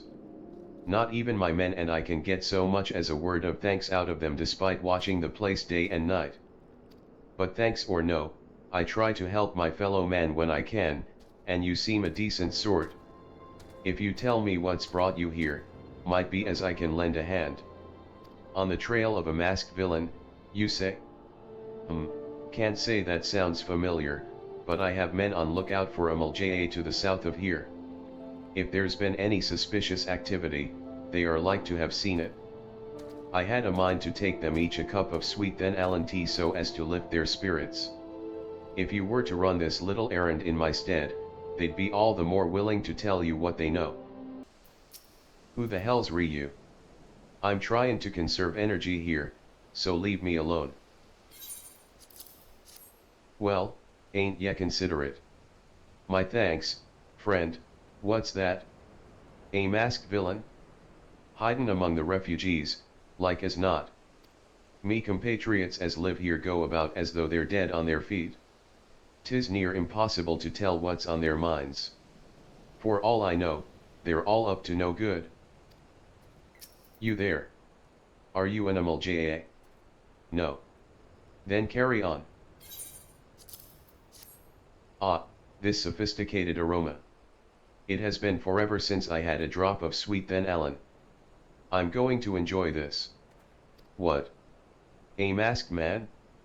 Don't know, don't care. Unless he's got dark scaly skin, stands 10 foolms tall, and has the face of a lizard, then I don't give a mummer's fart. Shoo, shoo. Don't bother me. If the Mulja overrun us, I'm blaming you. For me? You shouldn't have, sorry. A suspicious masked man? As a matter of fact, I caught glimpse of someone fitting that description during patrol. Well, I couldn't quite make out whether it was a man or not, what with the mask and the robe. But assuming it was a he was talking with some Alamigans. I assumed he was one of them. Ah, you're back. So, did my lookouts have aught to share with you? That doesn't sound like much to go by. If you're to get any further in your investigation, seems to me you'll need the cooperation of the Alamigans. For this, you'll need to win their trust, and that won't be an easy task. So you're determined to press on with your investigation? Then I have some advice to offer. As I said before, you won't get far without the Alamigans' trust. And the best way to win that trust is to get a compatriot of theirs, someone they respect, to vouch for you. Coin does the talking in Ulda, but the Alamigans are bound by something far stronger, if not as tangible, a common purpose. That purpose is, of course, the liberation of their home from the Garleans. Gundobald belongs to the Alamigan resistance, so your best bet would be someone who's part of the same crew. If you know any well-connected people, you might want to start by asking them. Welcome back, Chaddington. How fares the investigation? I see. Given all that they have suffered, it is of little wonder the Alamigan refugees have lost faith in their fellow man. They have had their homeland taken from them, and for the past 2 decades have had to see it remain in the enemy's clutches. To compound matters, none of the 3 city-states have the means to take in all those who were displaced. As a result, a great many Alamigans now live on the margins of society, suffering poverty and discrimination. Would that more could be done to ease their hardships. I fear that nothing short of reclaiming their homeland would be a lasting solution. But let us deal with one problem at a time. Returning to the matter of your investigation, it just so happens there is an Alamigan native among the Scions. I should be pleased to introduce him to you. Your Alamigan comrade is named Harry Wright.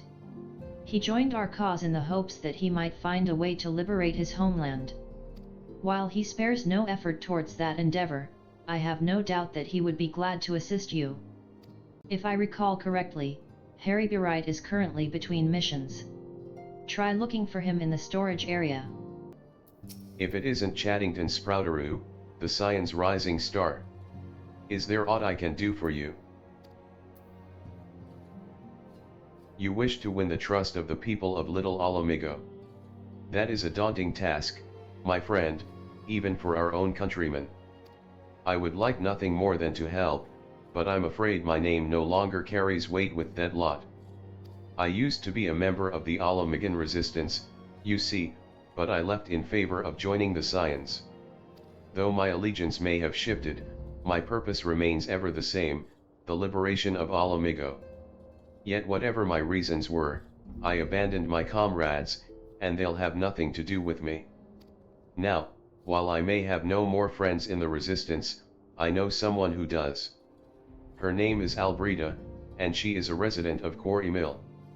Say my name when you meet her, and she won't lead you astray. Eh? You want me to introduce you to the resistance? Ha! Why the hell should I do that? Give me just one reason.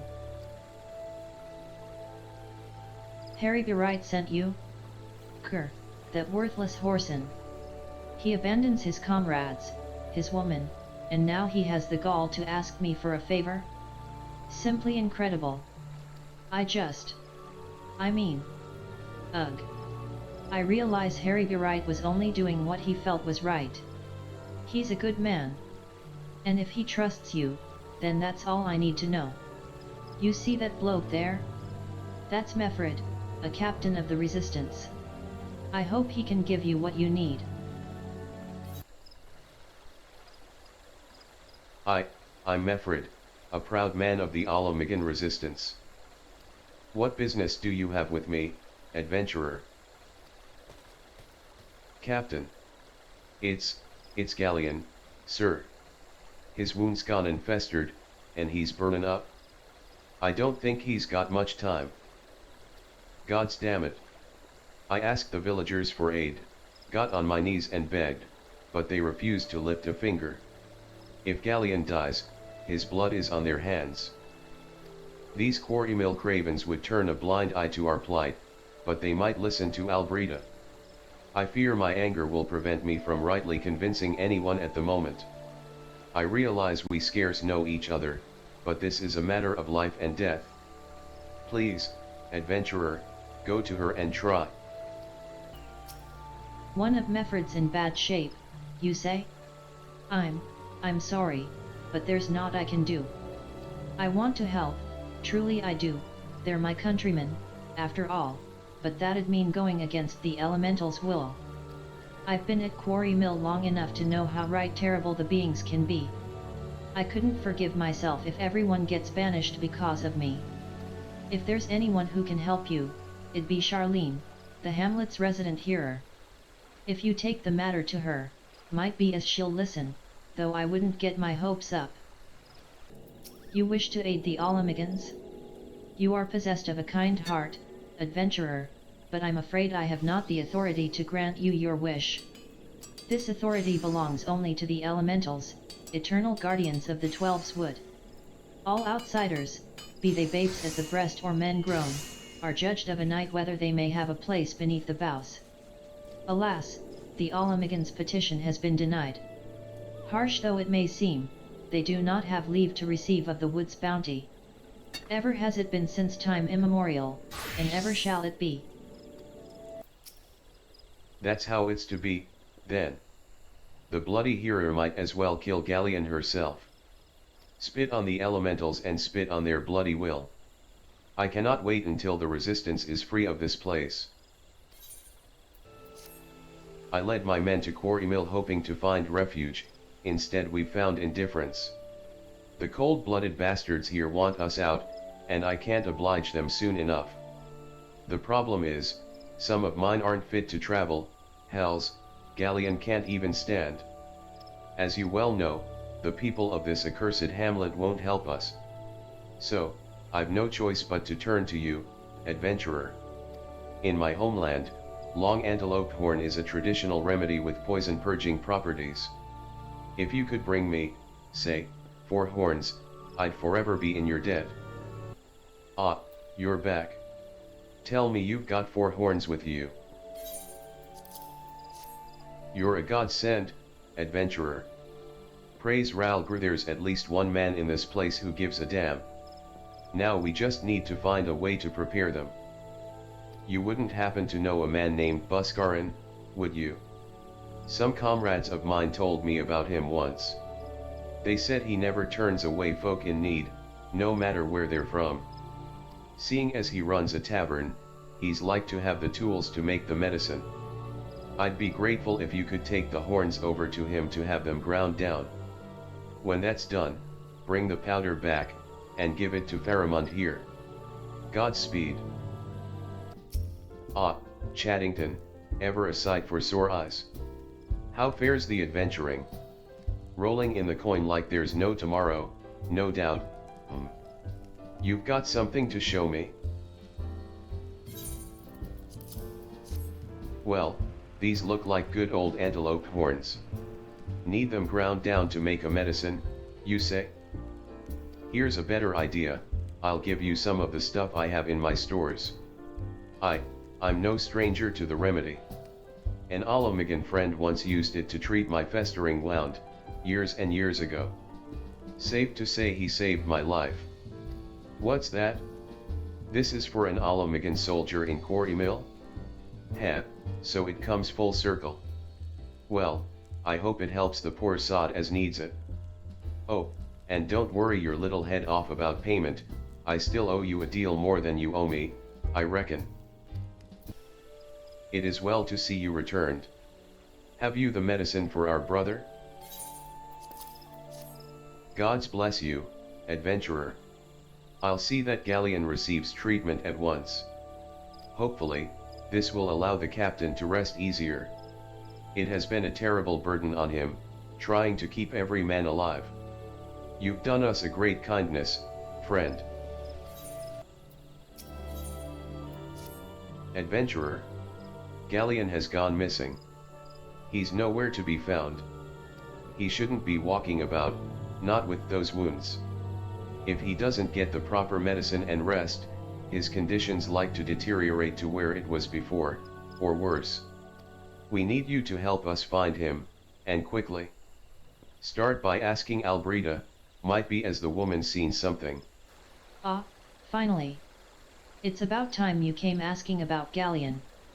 I watched him leave Quarry Mill some time ago, and he left me this sealed letter before he went off. Made me swear not to open it until someone came asking. My brothers, I cannot bear to be a burden any longer. That is why I must leave you all. Do not worry for me, just find your way safely to little Alamigo. Blast it! Would that I'd known what he was thinking. I'd have stopped this folly myself. The love Galleon bears for his brothers is so strong, he's willing to sacrifice himself for them. Make no mistake, entering the wood in his weakened state is suicide.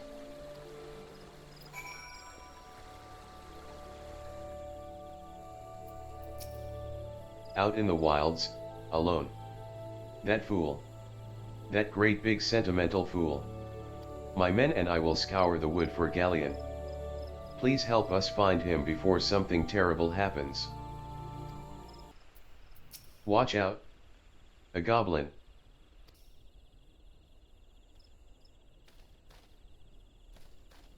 Galleon. Captain. But, what? You should all be on your way. Who do you take us for? We're Allamigans, and Allamigans never forsake one another, hardships be damned. Remember the oath we swore, gods damn it, the oath to reclaim our homeland. We'll set foot on Allamigan soil again, together, or not at all. Do you understand me? Yes, sir. Good. Let us return to our brothers. Oh, and don't even think that you'll get off lightly. As soon as you're healed, I'll give you such a thorough thrashing, you'll wish we didn't find you. I can't thank you enough for saving Galleon. I will see you back at Quarry Mill. Galleon's expected to make a full recovery. We'll linger here till he's strong enough to take to the road again. As much as I mislike this place, beggars can't be choosers. Now that things are relatively settled, I seem to recall that you wanted something of me. You've proven a true friend to my people. Ask of me anything, and it's yours, so long as it's mine to give. The cooperation of the people of Little Alamigo? That's all. Far be it from me to question your desires, of course. Very well, I will provide you with a letter to show to Gundobald. The old bear was my mentor when I first joined the resistance. He's intimidating to those who don't know him, but he takes care of his own. I've no doubt that he will do all in his power to aid you. Why have you returned? You are not welcome here, I thought I made that clear. You spoke with Mefred? It has been so long since I last heard from him, I had feared him dead. 'Twell be praised. Whoever you are, Mefred sees you as a friend, and any friend of Mefred is a friend of mine. I know of this masked stranger you seek, and will tell you what I can. An outsider resembling your masked stranger has reportedly been appearing near Little Alamigo of late. What's more, it seems that some of our youngbloods are meeting him in secret. No doubt you'll want to question them about their trysts, but they are not like to yield the information readily to an outsider. If you tell them I sent you, though, they may well feel obliged to talk.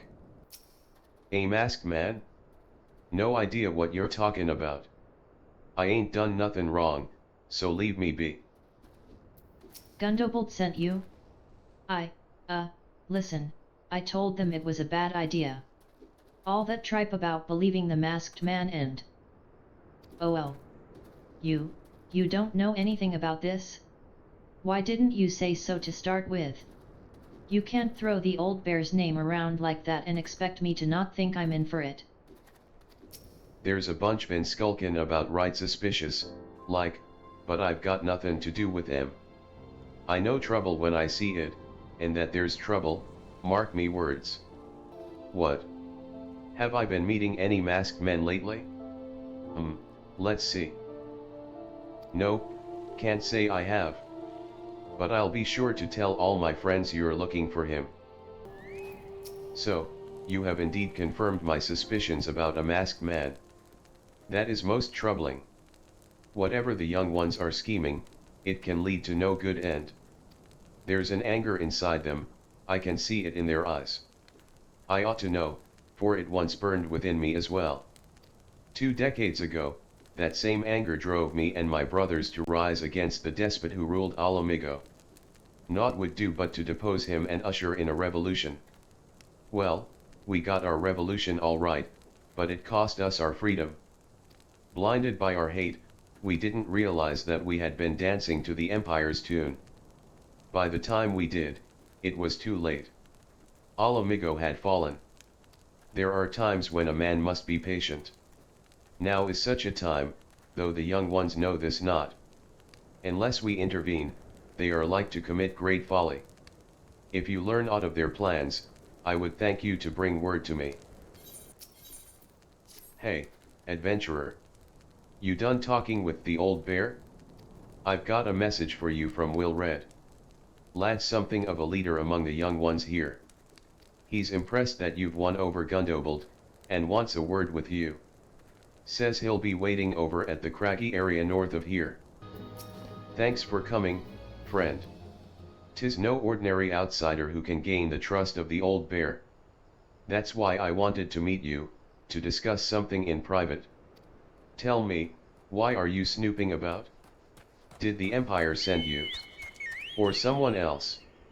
Co-Earl got your tongue? No matter. Whoever it is you work for, your meddling ends here. Get him. You're stronger than you look. This changes nothing.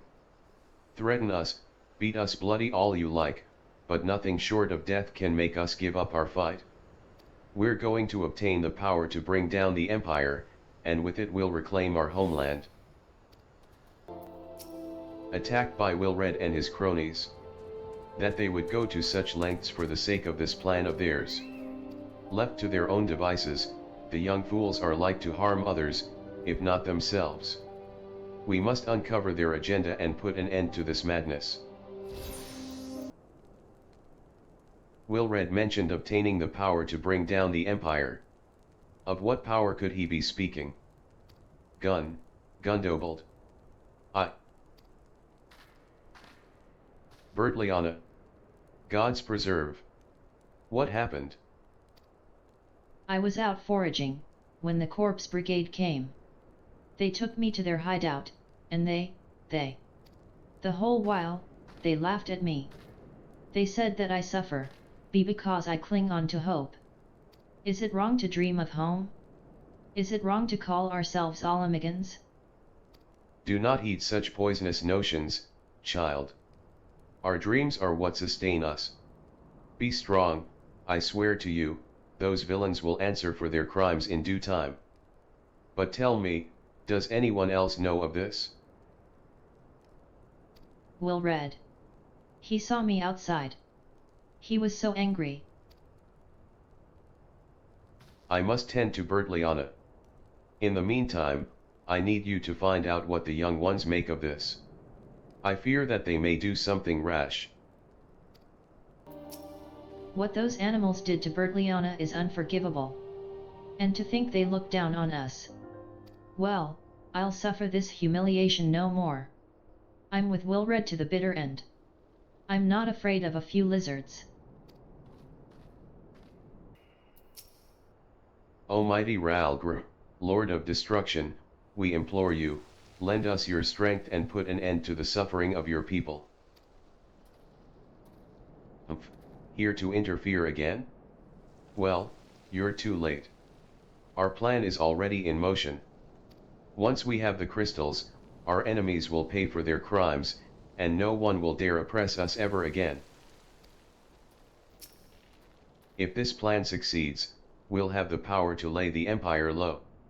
To change the world for the better. Might be as Gundobold's content to eke out an existence in this musty old cave, but I'll be damned if I'm going to spend the rest of my life here. Now, where in the seven hells did I put that bloody map? Gone. The whole lot of them. Then it is as I feared, they mean to take matters into their own hands. But what exactly is it that they mean to do? What's this? A hunting knife, and a map of Zanreke? Wait. You said Will Red spoke of crystals, did you not? But they couldn't possibly mean to, by the gods, this is rank madness. The young fools are untrained and unblooded, all. They have no notion of how dangerous the Imulja are. They'll be butchered before they get within 100 yalms of the crystals. They are headed east. If we hurry, we may yet find them before it's too late.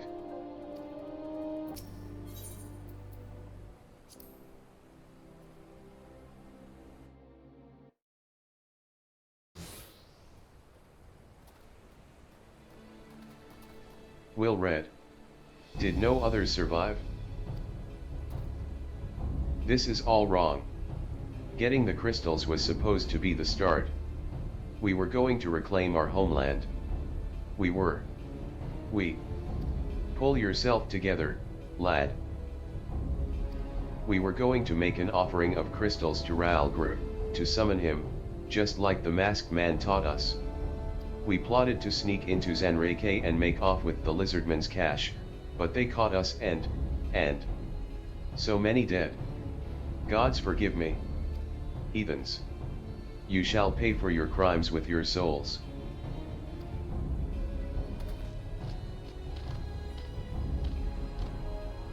I regret our young ones' transgressions, but a soul is too high a price for youthful folly.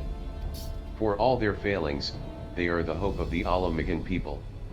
This hope I will guard with my life. Your skill at arms is impressive, adventurer. Our wayward youths could learn much from a man like you.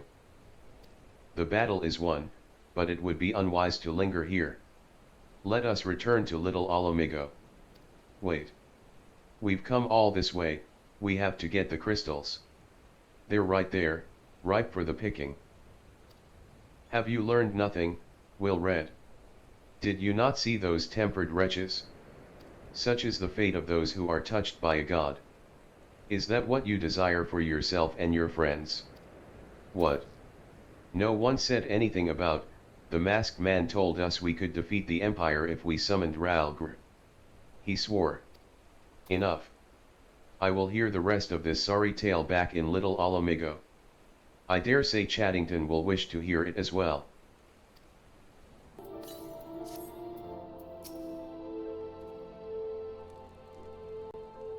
No more lies, Will Red.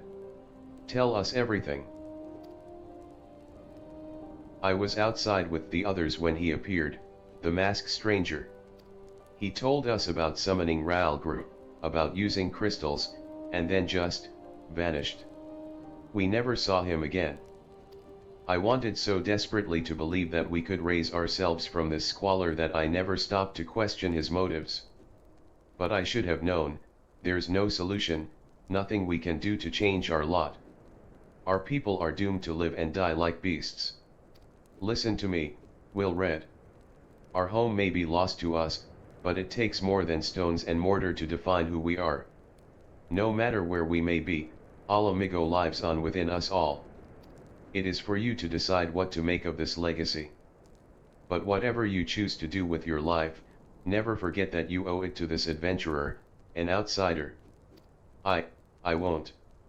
I promise. Thank you for saving me.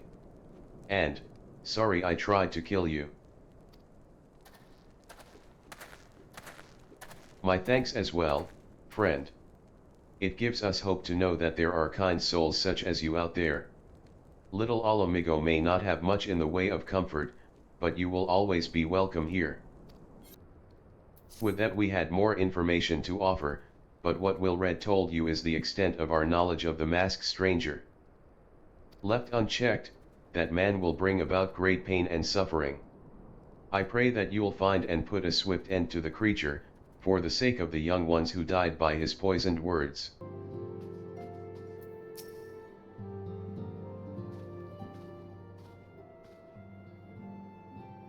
Welcome back, Chaddington. I'm reliably informed the investigation took you to Quarry Mill and Little Alamigo. So tell me, were you able to learn aught of La Habrea?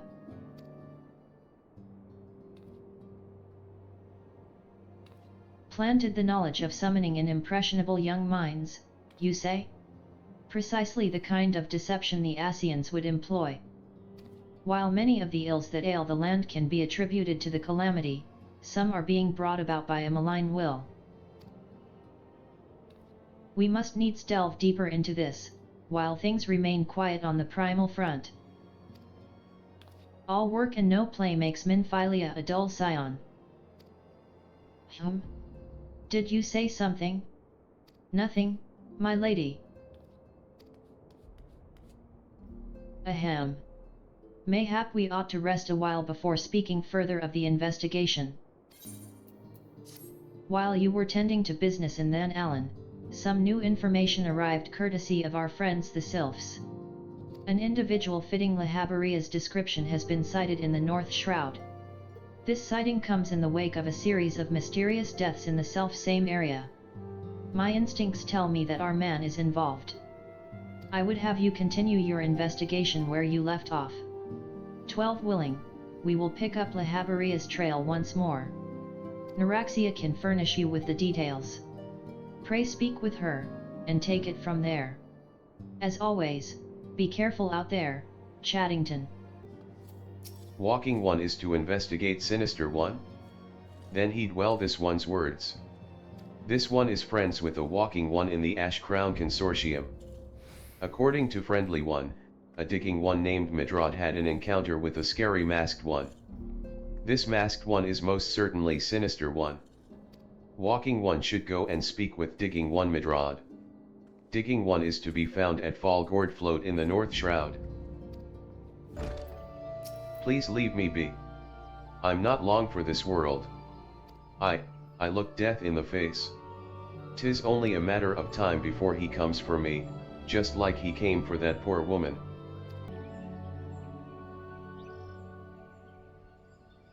Why, Yuri, right. It's not as bad as it seems.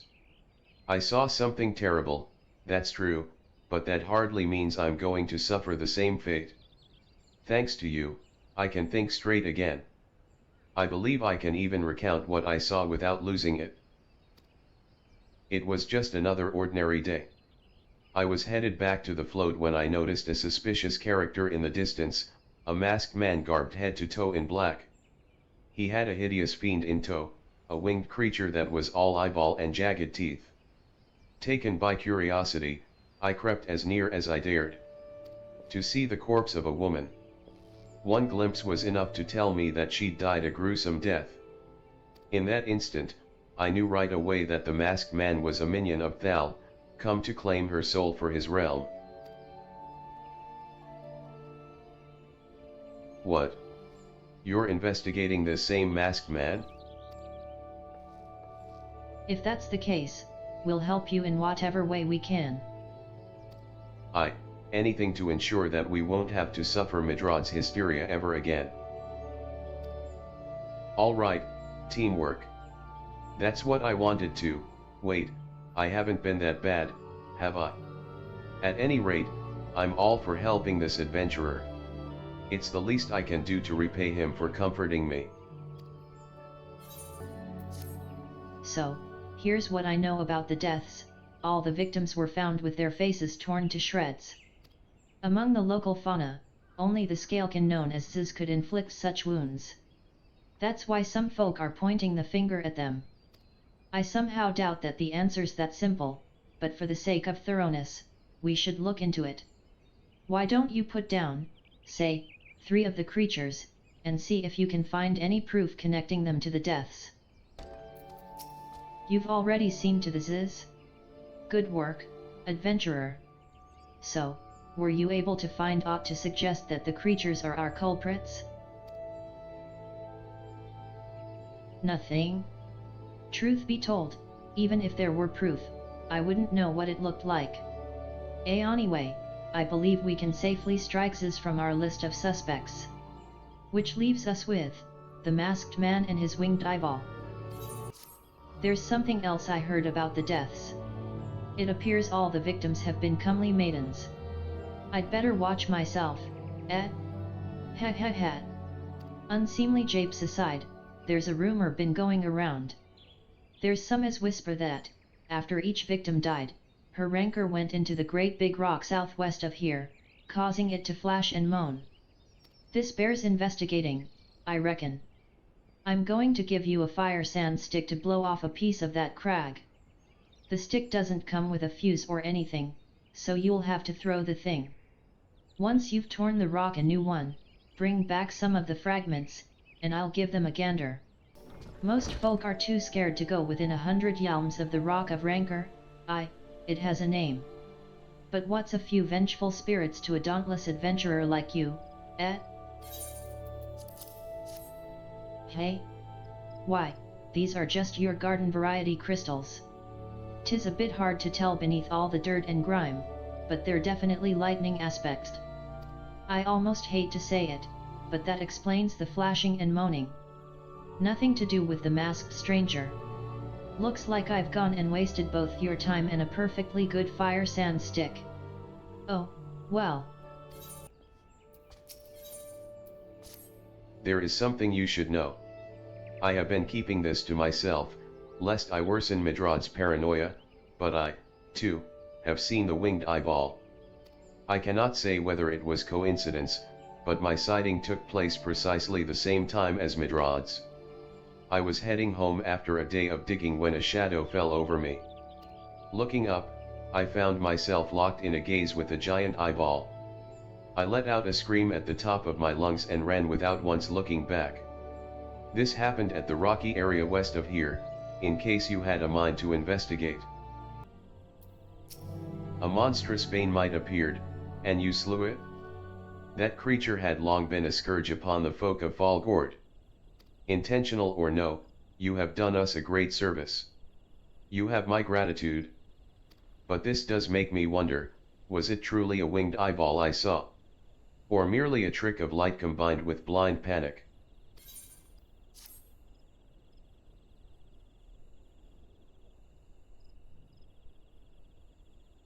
There've been no promising leads in the murders.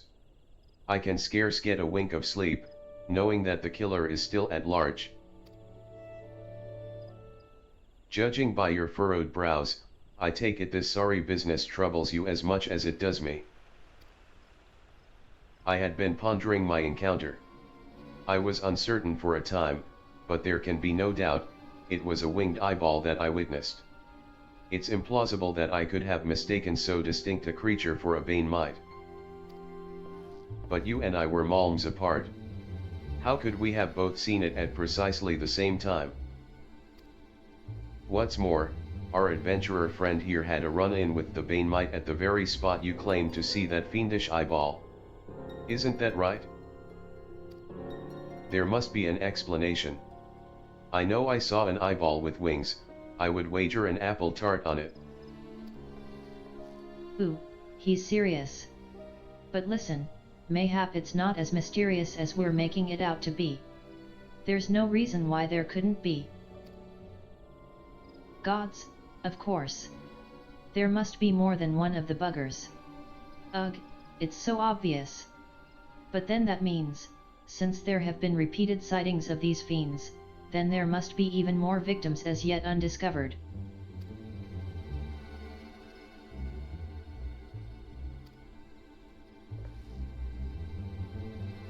I do believe we're out of our depth. We ought to leave the rest to the expert. Yes, we're just civilians, after all.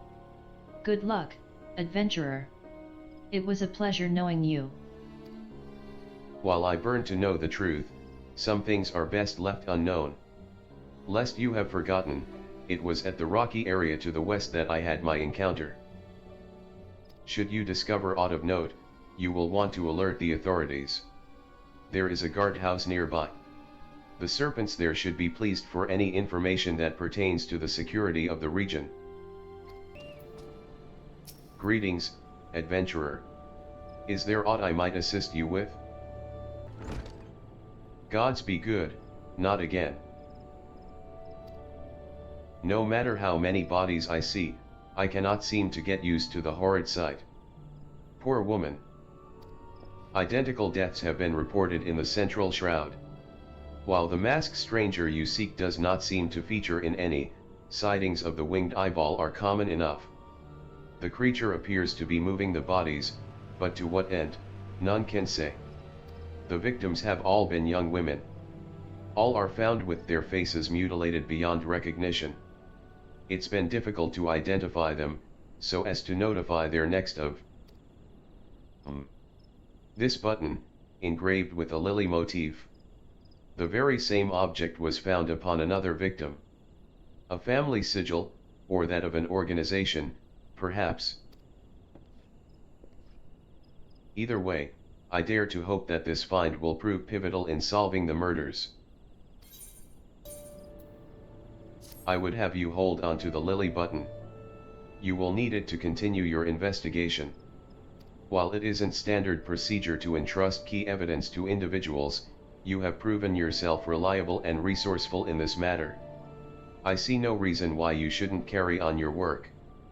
If I might make a suggestion, you may wish to take the button to Gridania and have it examined by Mayun.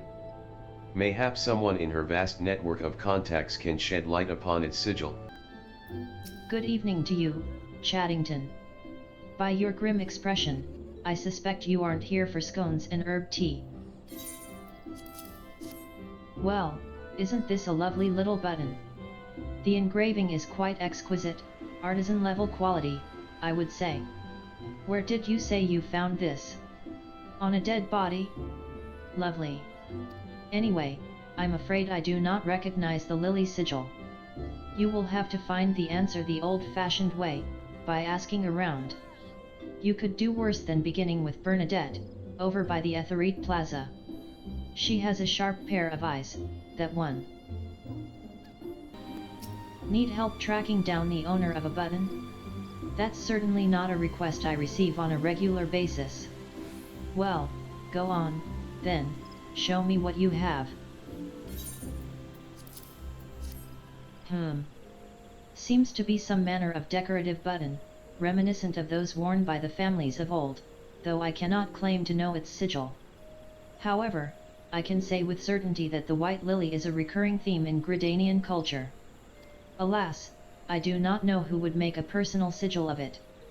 If there is a soul in Gridania who does, it would be Saint Guild over at the Lancers Guild. The woman makes a point of knowing all the citizens on a forename basis. Bernadette believes that I can help you? Well, that is a rather bold assumption to make. I will try to assist, never you fear, but whether aught comes of it is another matter. Now, then, what do you require of me? Fascinating. Work of this quality is rarely seen in the hands of ordinary Gridanians. The owner of this button is most certainly well-to-do. You may wish to take your search to the Gentry's Ward, northwest of here. Wait. A memory comes to me. Of late, there has been a man who is perpetually seated at the bench by the ward's entrance. His name is Ursandal, and I distinctly recall seeing a markedly similar button upon the breast of his jacket. I dare say he can tell you a thing or two about it. I do not believe we are acquainted. Pray leave me to my thoughts. The sigil of the Dartoncourts family. How is it that you came to be in possession of this button? From the body of a murdered woman? Her face, was it marred in any way? I had feared as much. I can no longer feign ignorance. I shall reveal to you the truth of the deaths, but on one condition: you promise to put an end to my lady's madness and free her from her torment.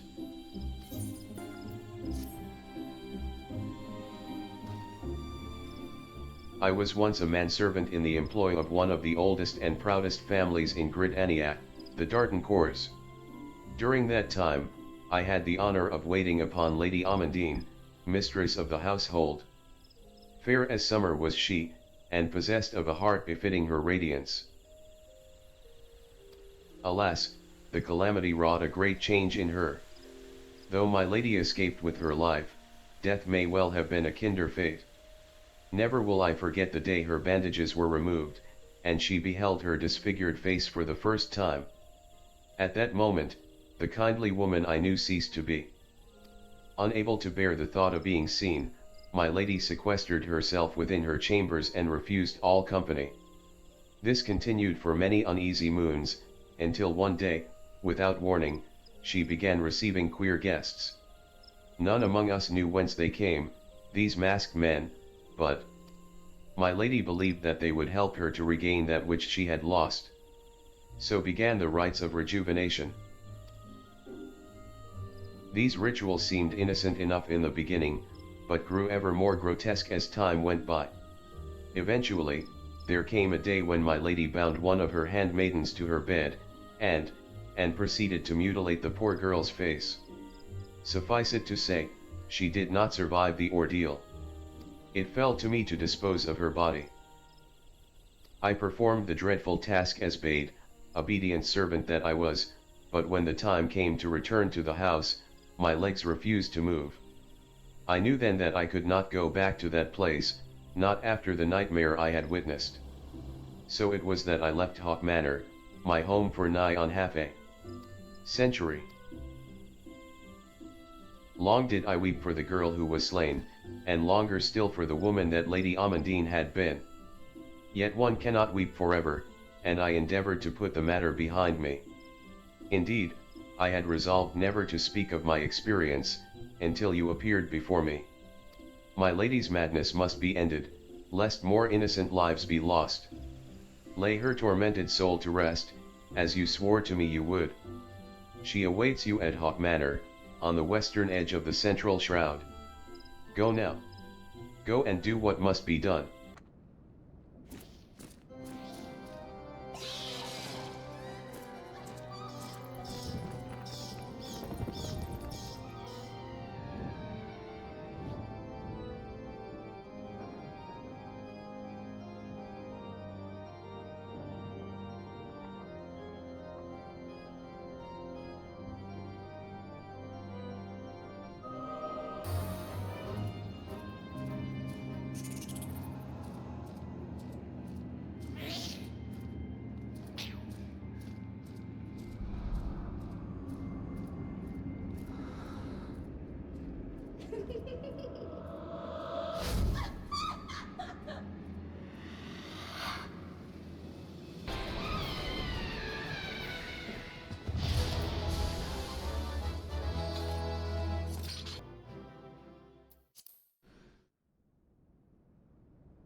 Darkness has taken root within these halls, sprung from the most unlikely of seeds.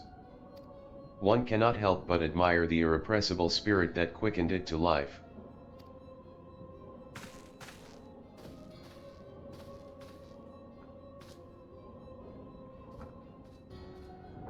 It is a pleasure to meet you at last, adventurer. You are every bit as intriguing as our master gave us to believe. It is no ordinary mortal who can acquire one crystal of light, much less 3. The crystals make you strong, and it is to that strength that the light is drawn. Hydaelyn chose well. A pity that your existence is irreconcilable with our own. We cannot well allow you to continue upon your present course.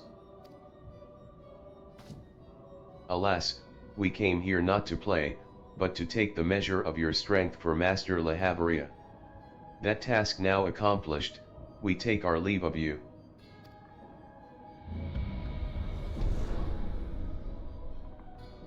Fare you well, bringer of light.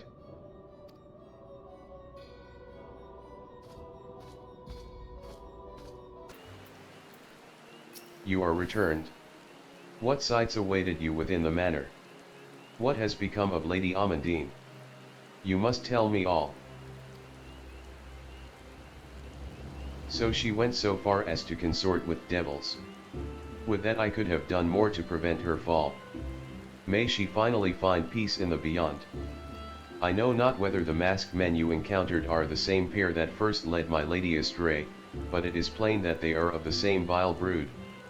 Should the chance ever present itself, promise me that you will visit upon them tenfold the woe they have brought upon others. But who am I to speak of punishment? By my silence, I allowed I know not how many innocent young women to die in unspeakable circumstances. It matters not wherefore, through misplaced loyalty, cowardice, or both, I am an abettor to a gross crime. I will surrender myself to the authorities and accept whatever punishment they deem just. I only pray that the gods will have mercy on my soul.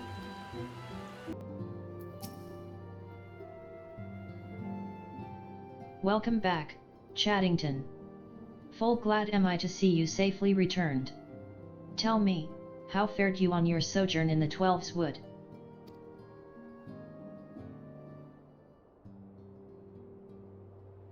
Two of Lahaveria's minions?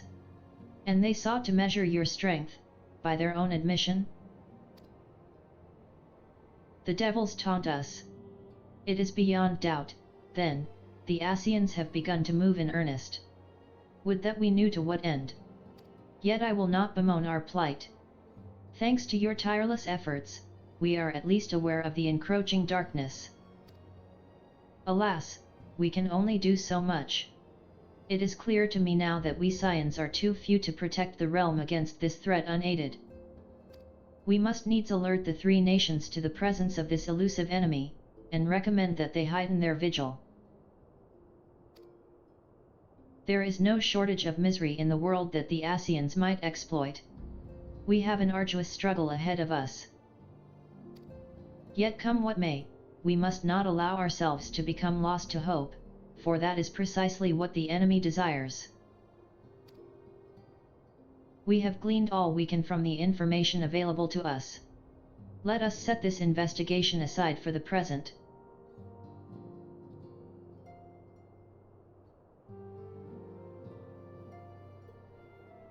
Another matter has arisen that requires your attention. Let me know when you are ready to be briefed, and I will summon the others. The Maelstrom requests our assistance. Concerning the kobolds they sent such copious notes on, I presume? Yes. And no. It has more to do with their findings, which portend a peril far greater than any beast tribe. What sort of peril? The worst kind. A tribe of kobolds in the vicinity of Limsa Lominsa has reawakened Titan. Our task will be to slay the primal. The Maelstrom have sworn support for the endeavor. They are no strangers to the havoc kobolds can wreak. Years before the Grand Company's reformation, two primals, Leviathan and Titan, chanced to converge upon the sea wall, wreaking untold devastation. There, by the grace of the Navigator, were the mercenaries Merlvip hired able to fend them off. Yet it did not take long for the beast tribes to regroup, and they summoned their primals once more. Thankfully, their second coming was decidedly short-lived, but that is beside the point. So long as tormented souls will them to exist, the realm will never be rid of primals. The Maelstrom has kept a watchful eye upon the beast tribes, and the kobolds in particular, ever since. Which brings us to the matter at hand. Unlike Ifrit, we know scarcely anything of Titan. Unfortunately, the only force known to have bested him, the modestly named Company of Heroes, disbanded 5 years since, and mercenaries are not in the habit of keeping chronicles. Expect the worst. The Maelstrom's help is of course appreciated, but even if we had their whole armada at our disposal, we could still find ourselves overmatched. A pity the kobolds lack the gentle sensibilities of the sylphs. A peaceful resolution would be more than welcome. The echo will not avail you this time, I fear. If you are to survive, your steel must needs speak for you. No one would think you a coward were you to decline. So you will accept? Thank you. We can't very well send him to Limsa without Y'shtola, can we, Minfilia? May I ask that of you, Y'shtola? I never thought it in question. Ever reliable. Very well. We will spare no effort to win victory. You may count on the full support of the Scions of the Seventh Dawn. And all not afield will aid the fight from afar. Thancred, Ida, go to the Grand Companies, tell them of our plight and solicit their support. Urianger, send word to the students of Baldessian, and Alfino if you would. Papalimo, compile all the information we have on Titan, little though it may be. You will be apprised of the tactical situation when you reach the Sailor's Ward. Provision yourself for the journey. May you walk in the light of the crystal.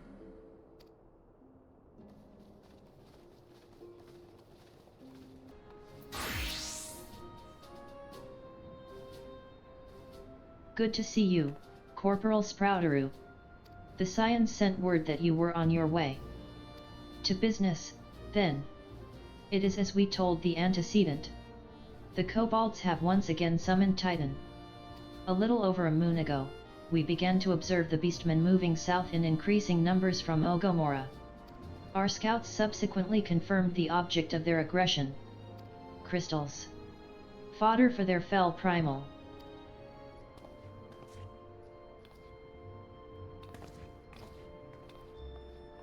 Thank you, High Commander. You may leave the rest to me. Your deeds bring glory to the Maelstrom, Corporal Sprouteroo. Right proud am I to call you one of our own. Forgive the lack of forewarning, High Commander. The Admiral wished to address Chattington personally. We are no strangers to conflict. Long have the Sahajan and the kobolds plagued our people, nor is this the first time we have had to address a primal threat. In the past, when Titan rose to threaten the peace, it was to the company of heroes we turned. But they are long disbanded, and we must look to other brave souls blessed with the strength to face this foe. So it is that we turn now to the Scions of the Seventh Dawn, confident in the belief that you are Limsa's best hope. I hope you are right. Yet the situation is far from simple. The kobolds are not prone to unprovoked aggression. Did not the thalassocracy make a pact with the beastmen that each would keep to their own lands, and that no blood would be shed? And was it not the Lawminsans who violated this agreement, dissatisfied with their lot? Shall we then condemn the beastmen for defending their homes? Even a pirate must one day reap what she has sown. I would advise you to choose your words with greater care, Lady Wishtala. Stand down, High Commander. She has the right of it. And the wrong is mine. Freely do I claim it. Yet it makes little difference. Remorse will not shield us from Titan's wrath, or would you have us fall upon our swords? My apologies, Admiral. The safety and security of Limsa Lawminsa's citizenry are, of course, of paramount concern.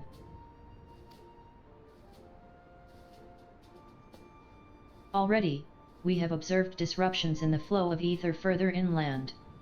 The effects will be felt here in the city ere long. I ask much of you, I know, but the need is great. I trust I can count on you, Corporal. You have my thanks, along with the full support of the Maelstrom. I await good tidings. That the kobolds should summon Titan demonstrates they are no longer amenable to negotiation. This being the case, we must needs prepare for conflict. Before we meet Titan in the field, however, it would be wise to learn all we can of our foe. And I can think of no better source of information than the mercenaries who defeated him once before. The company of heroes may be no more, but several of its former members still live. It is said that one of them is employed at the Greyfleet Mills in Lower Lana Sea. Quite why a mercenary should choose to become a miller, I do not know. When you find him, mayhap you could ask him for me. I, meanwhile, shall seek his fellows. Lay down your burdens, son, come drain a pint with me, we'll have a grand old time, find ya a lass or three. Ya gonna say somethin', venturer, or just keep starin', and ya want to know about the company of heroes? Ah hells. Price of bleedin' fame. Can't a miller mill in peace no more? Still, seein' as ye be come all this way, I suppose it wouldn't hurt to oblige yet. Consider yourself lucky, mate. Old Traketum was the company's best axeman. Now, what was it ye wanted to know?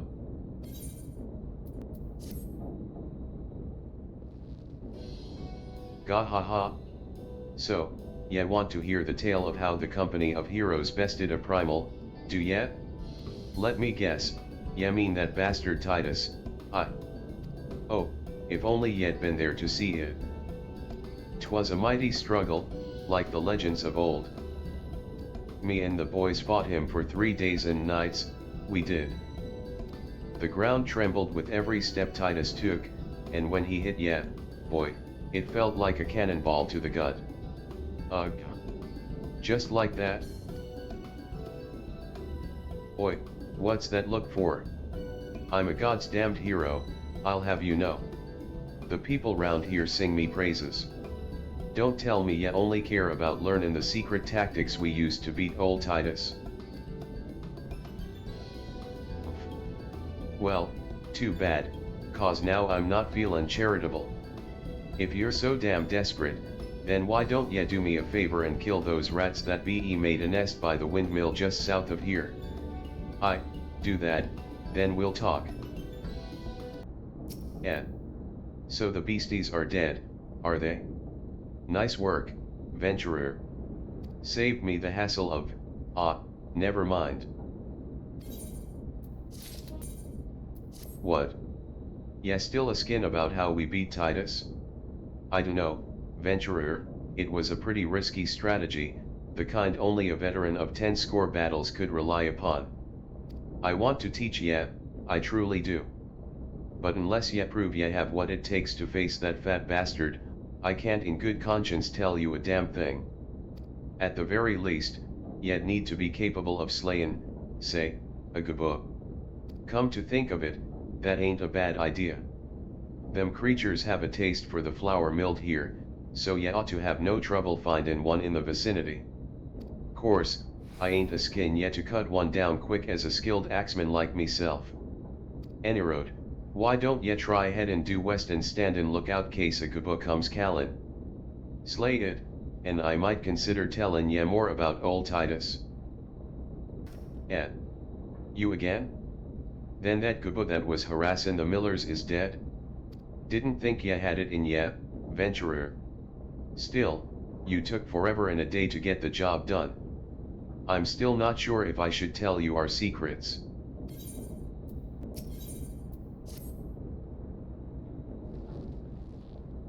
So, as I was sayin', I still don't know if ye got what it takes to face Titus.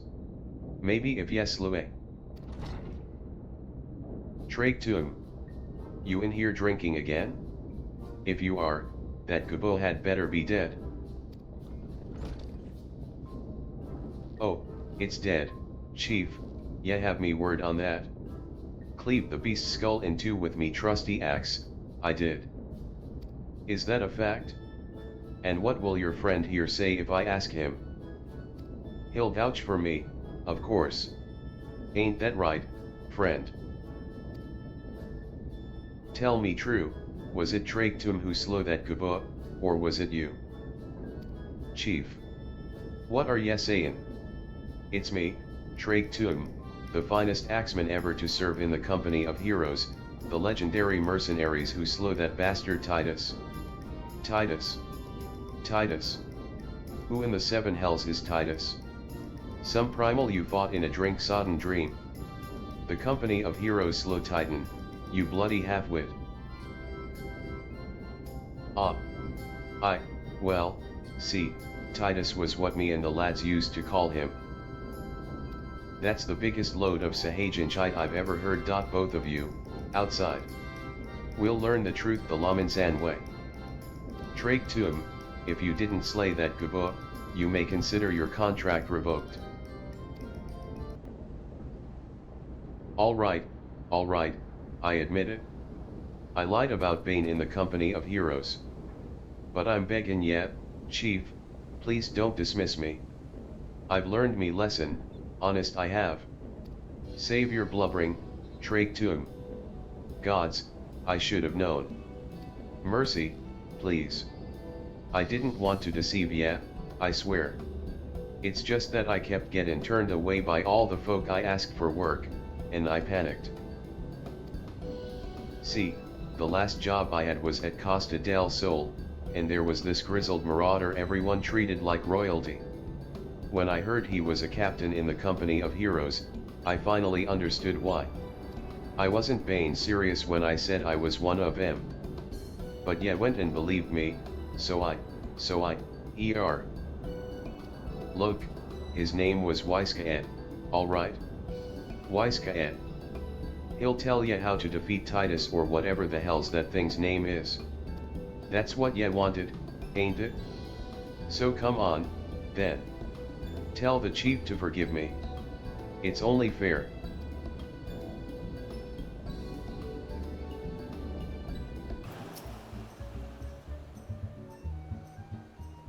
Pardon. You wish to slay the Lord of Crags? We must slay him, Captain. The people of Limsa are depending upon us. You fancy yourselves heroes, then, just like in the tales? Be not so quick to judge. Long have I labored for the well-being of you and yours. And my associate here has bathed in Ifrit's hellfire and lived. He is blessed with a power that protects him from primal influence. Thus was he able to lay low the Lord of the Inferno. We know full well the risks, and have taken every possible precaution. We lack only the knowledge of how to enter Titan's lair. Pray be so good as to grant us the boon of your wisdom, and we shall be on our way. A man who can't be tempered? Useful, but it will not be enough. It is true that the company of heroes fought and felled primals, but each victory was bought with the lifeblood of brave men and women. And Titan was the worst we faced. We defeated him, in the end, but he took from us some of our very best. Even if you possess the power you claim, I have no reason to believe you will succeed. Believe what you will. We mean to try. Though our lives be forfeit, we will not abandon Limsa to the wrath of Titan. You are passionate, I'll grant you that. And you deserve better than the greeting I gave you. But I will not send you into Ogomora on a whim. To be plain, I do not wish to see you give your lives in vain. At the very least, I must have assurances that you are more than common adventurers. I oversee security for Master Gaijirage's estates. Perhaps you can demonstrate your abilities by attending to one of our... Ye gods, man, have you heard nothing I have said? We have not the time to perform trivial tasks. The enemy is at the gates. Do you imagine words can sway me, girl? If you dislike my conditions, then you are welcome to find your own way into Ogomora.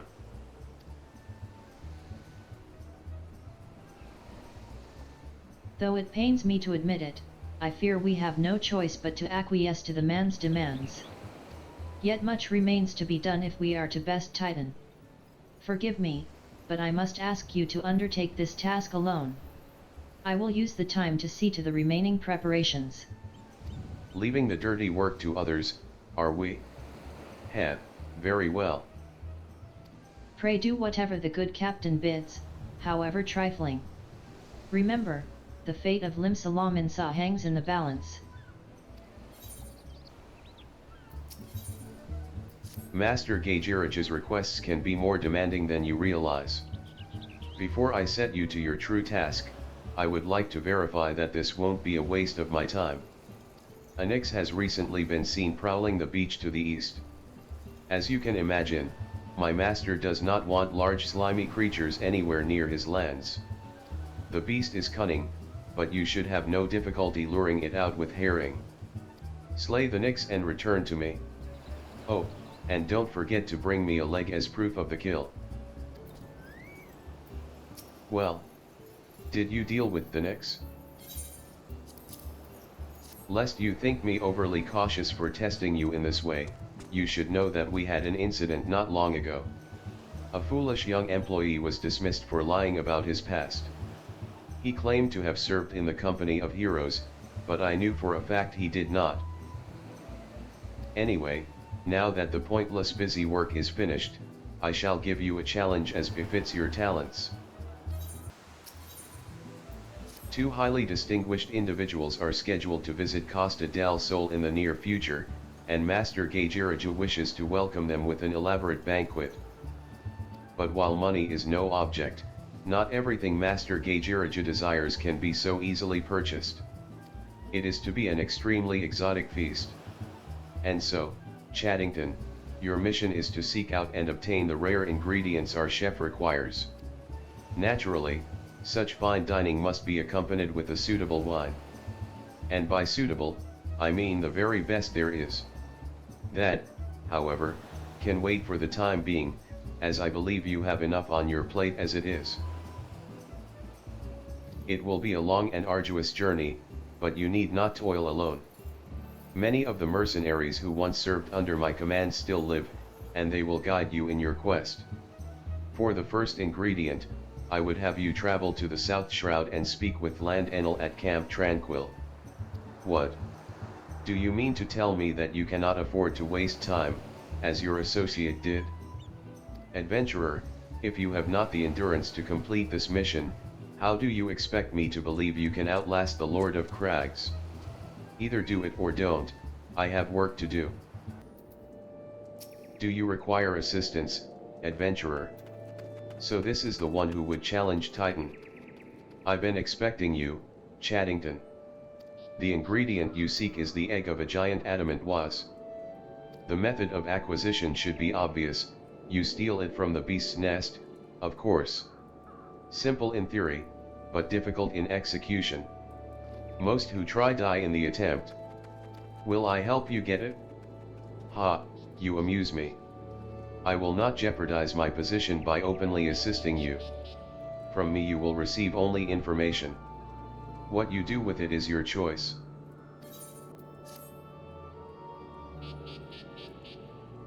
Let me be clear, this business between you, me, and the captain must remain a secret. See, I don't regret my time spent with the company in the slightest. Traveling the world, meeting interesting people, killing them, it was all jolly good fun. Alas, Gridanians are, by and large, an unforgiving lot, Detto here being a rare exception. I've had to go to great lengths to ensure that I am seen as a model citizen, with no taste for drinking, whoring, gambling, and all those other activities I so dearly miss. So understand that if you ruin my little charade by wagging your tongue, I'll fashion a noose with your entrails and hang you from the nearest heaven spiller. Well, what are you waiting for? There's a perfectly good adamant was egg in a nest to the east of here, just ripe for the taking. Not that I expect you to live long enough to claim it. The mother never strays far from the child, and you will surely be attacked the moment you lay hands upon the egg. There will be other heroes, Chaddington. You do not need to challenge Titan. Abandon your quest, or your corpse will rot in this swamp. I thought you might have the good sense to leave this place. By your continued presence, I take it you intend to persevere to the bitter end. Ahahaha. Such bravery, such recklessness. That will serve you well against Titan. Leave the egg with me, I'll see that it gets to the captain. You should make haste to Southern then Allen. In Forgotten Springs, you will find a man named Uog He will be your next guide. Safe travels, Chaddington. State your business, adventurer. Ha ha ha. So this is the one Wisecaet sends me. I haven't the foggiest what he sees in you, and until I do, you will receive no aid from me.